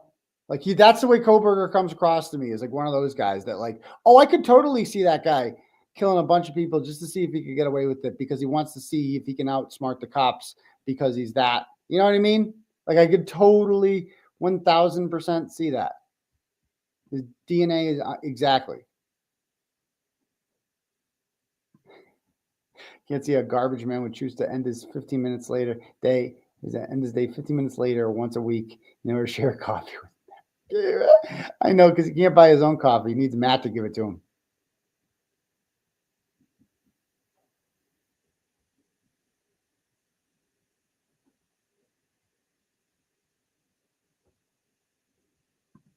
Nothing is wrong with Melanie. People are hurt over her mods and the way she runs her channel. I agree. I'm with you on that one now.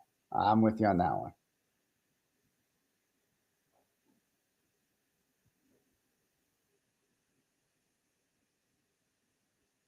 A lot of disturbing info about Koberger is going to come out. Interesting.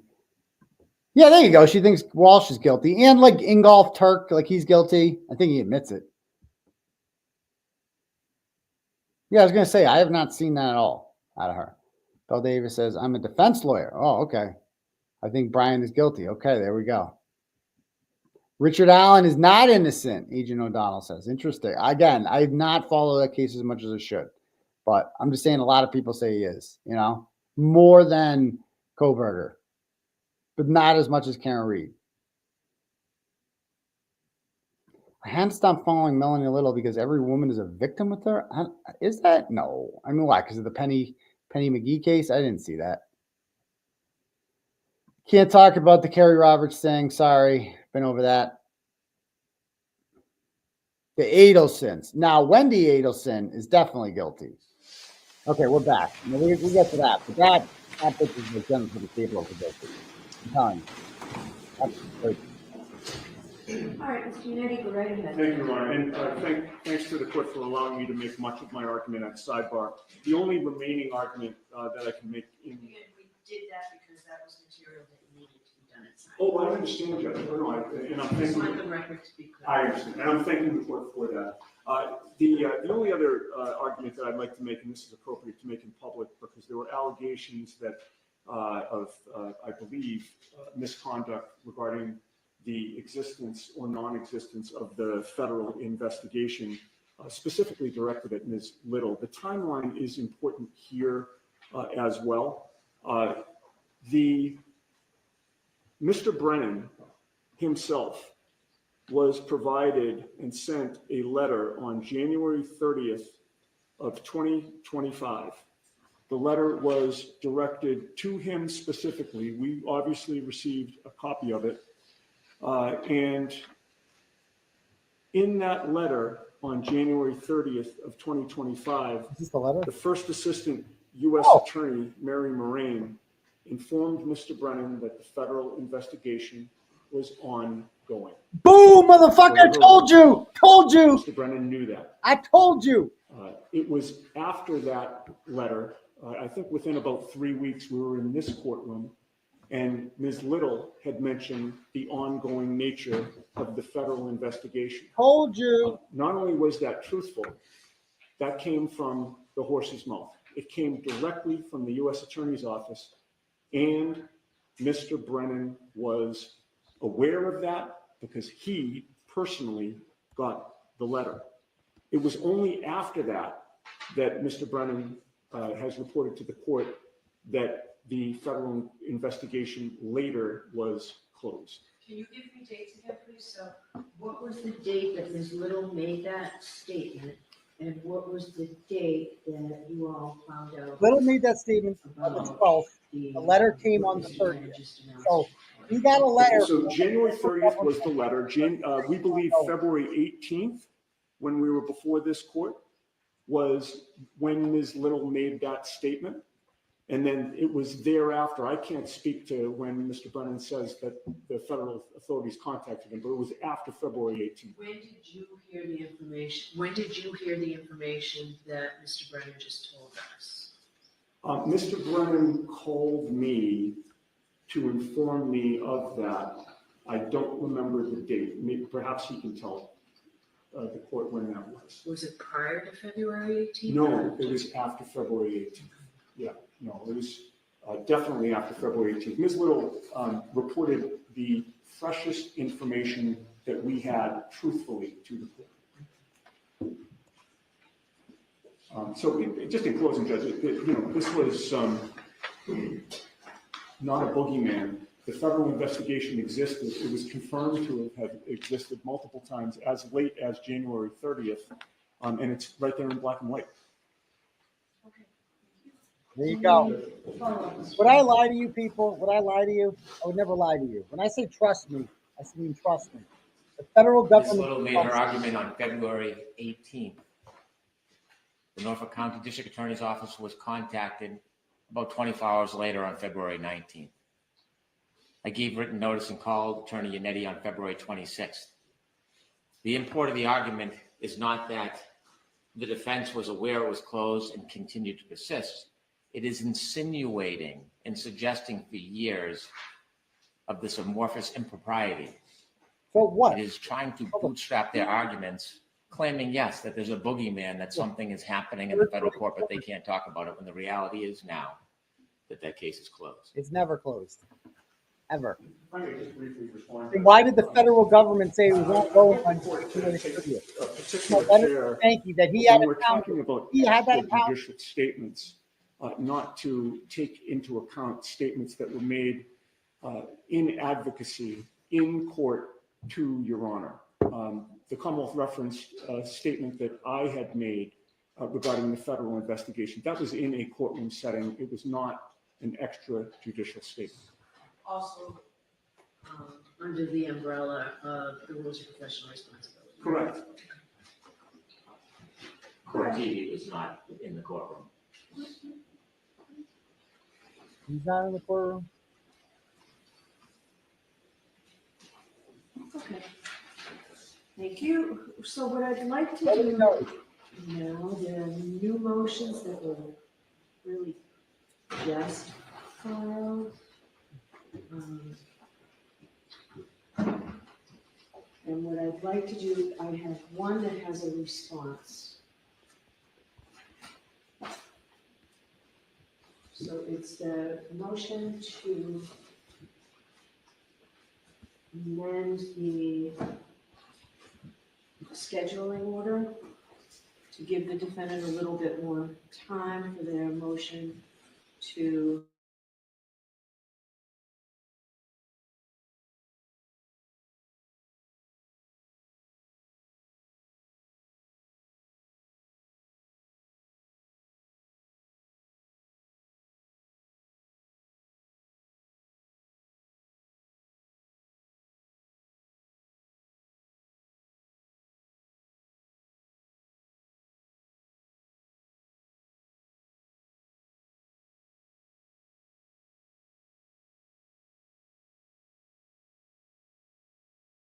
Any problem hearing that motion now? It is a.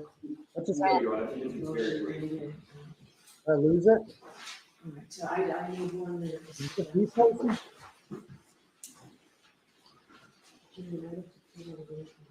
I love you. All posting. You posting on mute.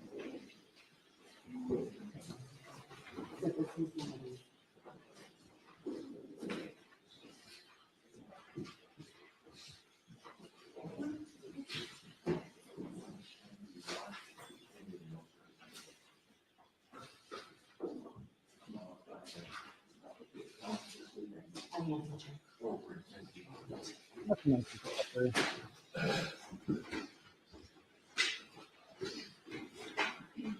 All right, so you're both prepared to argue this motion, right? The motion and the opposition.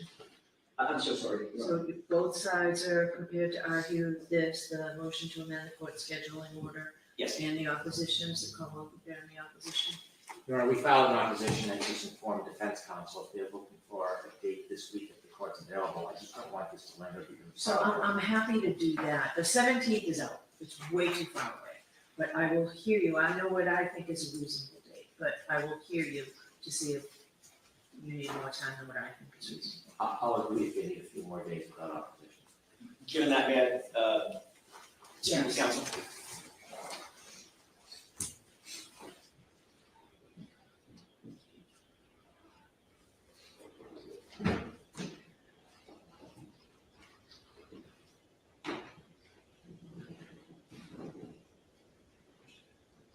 May I address the court, Your Honor? Okay. Thank you. Very briefly, and I appreciate Mr. Brennan's accommodation. We received on Friday about 400 pages of new discovery, including most of it is probably not attendant to the motion to dismiss, but there are several reports, I think about 4 reports from Trooper Buchanan, Officer D. Jim Petro, D.I. capital G-I-A-M, Pietro, and 2 reports from Lieutenant Tully that are specifically attendant to the issues involved in the motion to dismiss. And then last night we got additional videos, video evidence, Last both night? 9 videos of the download process of Sallyport videos, and then about another 15 actual videos. I basically, What's the quality of those videos? Are they poor quality? I wish I could tell you. One of them came in, one of the batches came in after I was already asleep last night. I think it came in probably 10 or 11 last night, and I didn't see it until this morning. I've not looked at any of them. Has anyone on the defense team looked at them? I know Ms. Little was. Yeah, I briefly looked at them. It took about an hour last night at 9:30 p.m. to download everything. I cannot represent to the court that I've gone through in detail. I saw what was there. I'm generally aware there are about 8 videos that were produced of them filming themselves dragging files that cut in and out. There's about, don't quote me on the exact number, I believe approximately 9 videos from the Sallyport garage, maybe 12. I have not watched them in detail. But have you noticed the quality? Is it something you can actually see, or is it blurred and? I think some of them are at least the same ones. Some of them I think are blurry. I haven't watched them all in detail. I can tell you that they have the same file names as some of the ones that are produced. They have different file sizes, but I haven't gone through them in detail. They really film themselves doing it. So, Your Honor, just to close, I think that if I have overnight this evening, I think I can be ready by tomorrow. I'm generally ready. I just want to make sure I'm not missing anything, leaving anything on the So table. what I was thinking by way of scheduling, we've gone through just about everything we need to go through today. I just wanted to, because it's about scheduling, what's the Commonwealth's position on Ms. Little's, I assume it was Ms. Little's motion to filed by Ms. Little motion to reconsider my previous ruling on the videos? Do you want time to file something on that? Are you prepared to argue that today? Because I can tell you the options that I have for scheduling. We've already downloaded the videos and provided them to yesterday pursuant to the court's directive. Okay, so that was going to be another issue. I have not looked at them, Attorney Riley did, and he represented that they're all the videos we've already turned over, same quality as we previously provided. They're just copies of the same videos, although I do want to make sure the defense has an opportunity to examine them for themselves if those have all been done. So the idea of revisiting that, we passed that. All right, so in order to keep moving this case forward, because I know how hard everybody's worked, what I was going to propose, based on my review of this, because I could just say no, which I'm not going to do. I would like anything that the defense is going to put in writing. If you're going to supplement this, then I would keep the supplement just limited to the Sally Port video and related evidence. That has to be filed by Thursday with the idea that we will have a hearing on this on Friday. We have Friday already blocked off. This way here, you can all leave for today. Oh. And we'll come back Friday with this. But I'd like it filed no later than 2 o'clock on Thursday, Massachusetts time. We've been getting things coming in later, including something from Mr. Yannetti after 5:30 one night.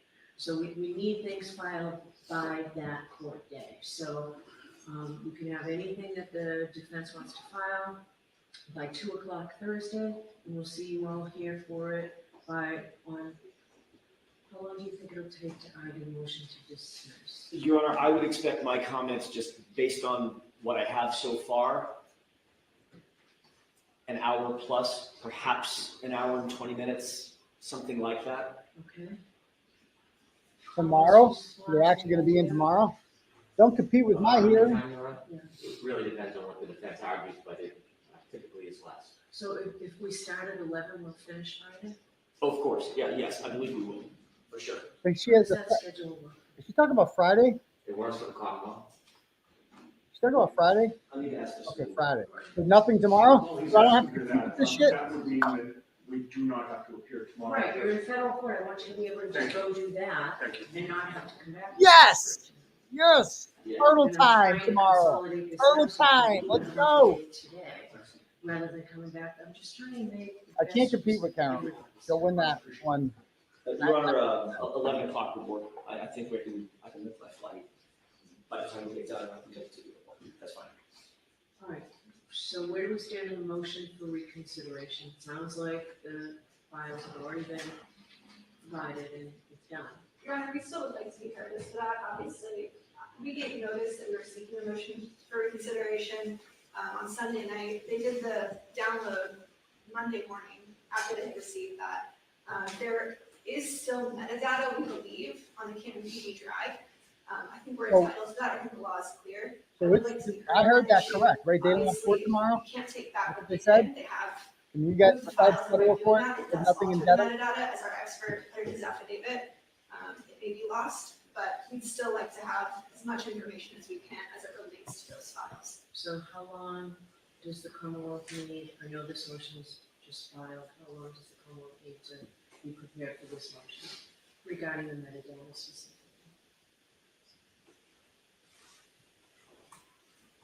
I think we'll file a written response. Okay. We're gonna be a couple of days. All right, all eyes on us tomorrow, baby. Let's go. Yes. I think I'll make a motion in writing, but I think we will hope to have the weekend if the court allows, because with all of these hearings, it's taken away quite a bit of our time. All right. Ours is in the main court and we got a different judge. Argue it on Friday and file a supplemental afterward. I can do that. That way then we can have everybody here Friday and I don't need to bring everybody back Monday. We can do that. Your Honor, I would ask for the same courtesy for the defense. We have all of our reciprocal discovery due on Thursday. We have all of our motions one week on Friday. I know the court would like us to have, debrief as to the motion to dismiss on Thursday, and I would love to be able to get the court that. But I would appreciate a little bit additional time as well. So I need to know how this affects the motion to dismiss them, right?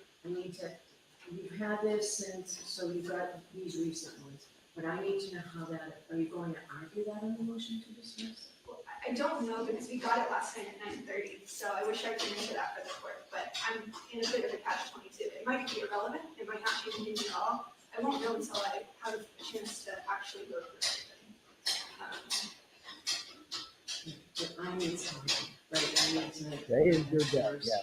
It doesn't have to be a complete report, an outline even, would the Commonwealth be satisfied with an outline?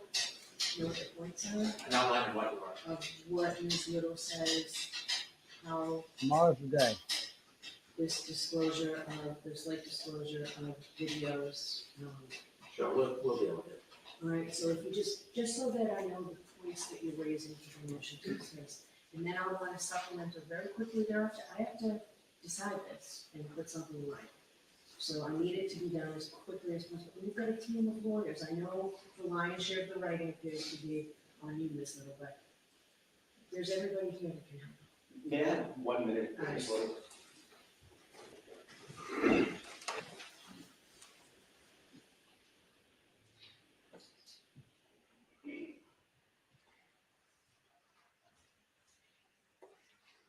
We still haven't gotten a response to our motion to Your Honor, Yeah. given what Ms. Lee just said and the court's concerns, I take Mr. Lally at his word that the new videos are duplicative of things that we already have, which means it's not gonna make any difference whatsoever.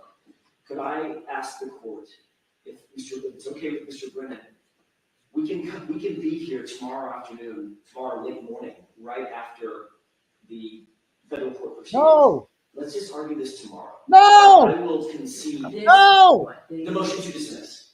I think I'm No! ready now. No! I can be ready by tomorrow. I No, need to add boo, things boo about this the man. videos, but if the videos are the videos, then I don't want to waste the court's time the rest of the week just to come back and say, okay, Shut him well, up. basically Not it's too the bad. same thing, it's the same Tag argument him. that I would have made today or tomorrow.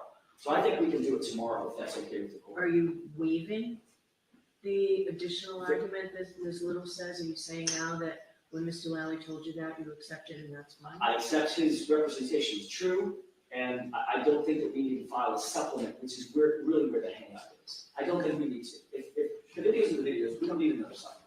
All right. Ms. Little doesn't look thrilled. Yeah, it's too soon. Alan, you'll be fine Friday. Her key was the waiver. I'm not waiving anything on Ms. Reed's behalf, but if we need additional time, we can certainly let the court know tomorrow that we can file something supplemental. But the crux of the argument can be made tomorrow. I will be ready to argue tomorrow. Okay, what's the Commonwealth's position? No! No! I'll Come on, defer Hank. to the court. You know, it's more complications with the defense and travel will be available in that.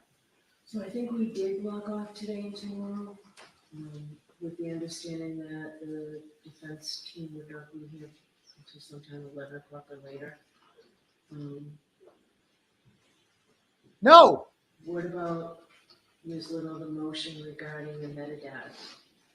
What do we- It's time for that. is it on or not? We got Friday for that. That's fine, Your Honor. I'll be here on Friday. If you're going to be here on I Friday, just won't be here on Friday. So if we do the motion to dismiss tomorrow, I can head back tomorrow evening. And Mr. Little will handle that's her motion anyway. I greatly want to accommodate the defense as we have the entire time we've been here, but we have trial prep to do as well. And the more court hearing days we have hours of conversation, the more time we can meet with witnesses and prepare our case. And so I want to make things as easy as possible for the defense. I do. all right, so Ms. Little already filed the motion for me to reconsider. Why don't we hear that tomorrow as well? Very well. Okay, and then we'll just finish up everything tomorrow. Very well. All right. All right, and then you won't have to be here Friday, but the motions eliminated are all filed. It also involves filling out a final trial conference report. So Understood. you need to do that as well. That all has to be done by Friday. Understood. And then, my goal was not to bring you back one day at all next week, because then we're gonna have a full hearing. I believe it's the 18th, the motions eliminated. That's right, the 18th. All right, so you have a whole week next week to, you and I both, trying to get everything done. Should we file a formal motion to ask the court's permission for? I can't compete with the motion. Of all the things, motion to dismiss tomorrow for them? That's like a headline graphic. Motions eliminated. Come on, Alan. I don't steal your The thunder. Commonwealths would do one, the defense would do one Thursday, Commonwealths on Friday. Or they all on Friday. Reciprocal discovery is due Thursday. We want that to happen. Motions eliminated, we could do Friday. Ms. Little, would you like the weekend for all those motions eliminated? Are they definitely doing motion to dismiss tomorrow? Give you both the weekend.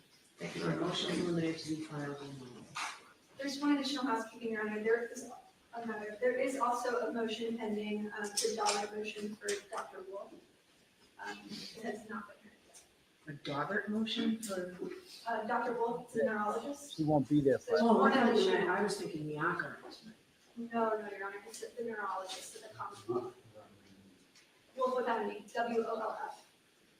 That was filed, 2 weeks ago, I think. I have not seen that.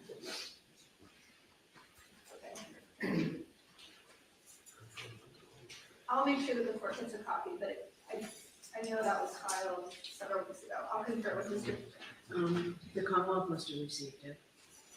We did. We have a Wolf as well, and I received their amended motion, and we'll be prepared anytime to argue that. Do you want to argue it tomorrow? I'm comfortable arguing. Tomorrow, so they're definitely coming in tomorrow? All right, so we've got an awful lot to fit in tomorrow. Oh, great, great. If you get word They that do you'll a be motion leaving to dismiss federal tomorrow? court and can be here before 11, please let us know. 11. They have a federal court at 9:30. I think they do at 11. So I'm happy to text them as soon as we're leaving the courthouse. All right, just don't contact the clerk's office. Sure, okay. Anything else for today then? They've never rolled on the line better. Not for the detention.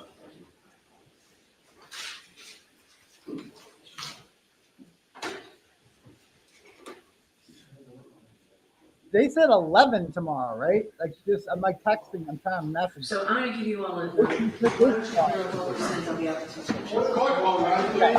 Okay, I need a review.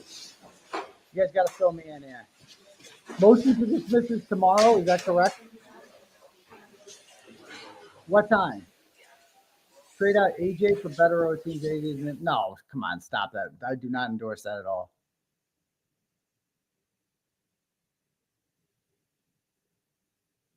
Did they say what time? 11 tomorrow? 11 tomorrow. How are they going to get there at 11 tomorrow? They have federal court at 9:30. How long does that take? It's in the seaport. That's at least 30 minutes. I mean, I do it that commute frequently, right? From Southie to Dedham. It's like 30 minutes. I'm going to take them. 28 minutes maybe, if there's no traffic. How are they going to get there at 11?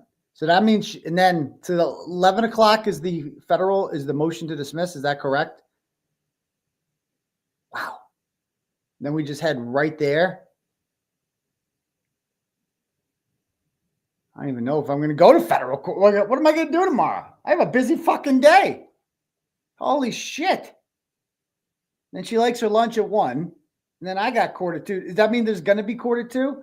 Or does she want it all done in the morning? My hearing is at 2 tomorrow. My hearing's at 2. So by the way, this is over for the day. So I'm going to close that.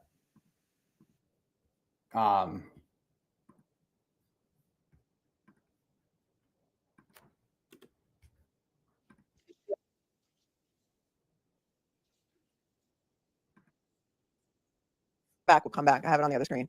So that's what's going on in federal court, and that's happening at 9 a.m. tomorrow. And then they were originally going to have court tomorrow after that. And then she said, no, let's do it Friday. But now she says, let's do it tomorrow. So tomorrow they're going to hear the motion to dismiss because Alan Jackson was not going to be in court was not going to be here Friday. Of course, he has other cases to attend to. He's heading back to LA. So I guess we are coming back tomorrow because the 2 p.m. motion, there's a 2 p.m. court hearing on Aiden Carney, which I thought we could cover. Yeah. They may be able to finish all of this before that. So we'll see. That's We know she what likes I to mean. take I lunch. keep the back seat. She likes to take her hour. So let me just what the fuck? Get my notes together so I we can sort of understand. recap I'm what mad happened about today if you are just get it. tuning in. I get that they can't read. Whole lot of nothing because we really didn't get any my case is decisions on anything, which is not so shocking. Trial date. So in all likelihood, not. I would say there's 2 things there that would be interesting to know if I were the judge, and that is 1, the initial opposition. Court TV is putting on a premiere. Okay. My question is, you're going live tomorrow? So No, the I'm first going live motion, tomorrow. they got back and they started talking I about do the have more ARCA jokes motion on it. again, the motion to I mean, exclude it's not as ARCA. serious, And this is the issue that has been brought up, which many people have surmised is intended to have Mr. Jackson removed from the case. Yeah. All right, looks like they're back. Hold on. What's going on? What is this guy talking about? Wasn't even brought up. They didn't even bring up kicking Allen off the case, right? That never happened, correct? Oh, this is the premiere. Okay, so this has nothing to do with what we were but just watching. It's like it just Oh was yeah, on Tom, let's go to autoplay. Tom CPU.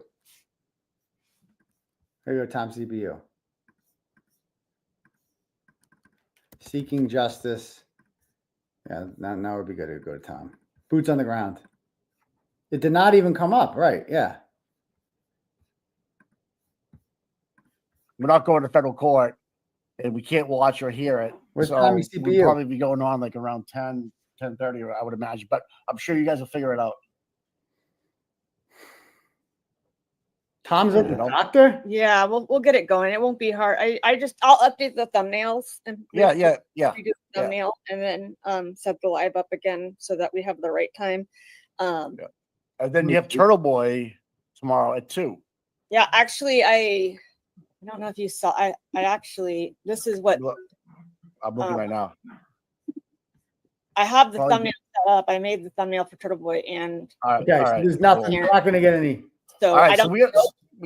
So we're not going to get any coverage from outside the court, right? Or right now, are there any streamings going on? What about resistance to silence?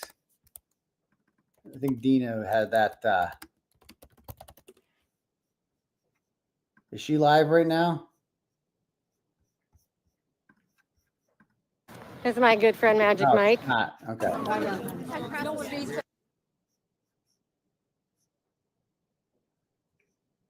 Nothing.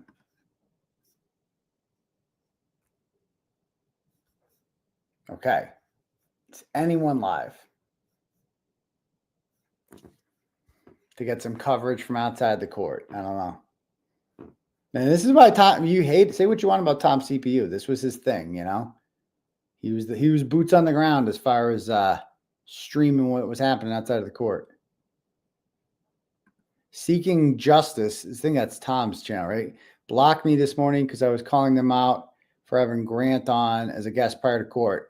You know, I'm with you with that one, Joe. You know, I love those guys, but Grant, it's not cool to have Grant as a guest. I don't think that's cool. And people should be allowed to do whatever they want. It's a free country. I won't hold it against them, whatever. But you should also have the right to voice that opinion that you think that's bullshit. And Grant should not be platformed by anyone. He's an ass. You can't forget what a piece of shit he is. He's done some horrible fucking things. And then he hides behind, I'm disabled and I'm autistic and I'm all this shit. He's not. He's just a fucking morally bankrupt waste of space, just like his piece of shit mother. And that's the kind of people that he hangs out with. It's like, it's all an act with Grant. He's not really that like fucking retarded and out there. It's all just an act with him. And I don't think anyone should be. I mean, I humor him a little bit when I'm outside the courthouse just to make him look like a buffoon. But for the most part, it's like I wouldn't have him as a guest on the show, you know.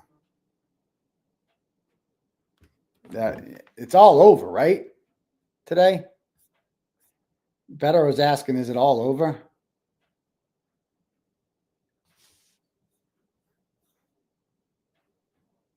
The Glarer is live. Okay, let's check out the Glarer.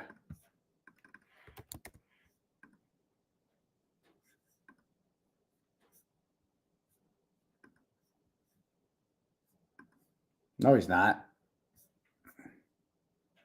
I don't see him live out there. He's spreading misinformation. There's more after lunch. Is that true? Either way, I won't be doing it because I got to edit this video. I got work to do. You know, I got work to do for my hearing tomorrow. Okay. So anyway, let me just make sure I don't want to miss any turtle chats. Anyone gave anything? Let me see. Jen sends $25 and goes, thanks for all you do. Good luck tomorrow. Well, thank you very much, Jen. I'm really looking forward to tomorrow and getting that all out there. I'm excited. Susan sends $10 and goes, Brennan just lied again in open court. He said the investigation into O'Keefe's death and all related matters is over. That is not what the statement said. Interesting. Thank you, Susan. Leah sends $25, goes, Hank goes on the record. The federal case is closed. Helena 3 minutes later says it's not active. The imbeciles who fucked this investigation from the giddy up are the ones who want us to look the other way. This is a trap. Not buying it. Free Karen Reed, free Turtle. Or, maybe they want the McAlberts to look the other way and think that the coast is clear. We'll see. So there's no footage from outside the court right now we can watch somewhere.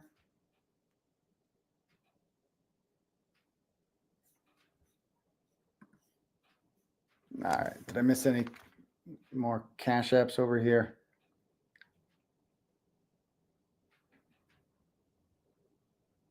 All set. All right, cool. Anyone else got anything?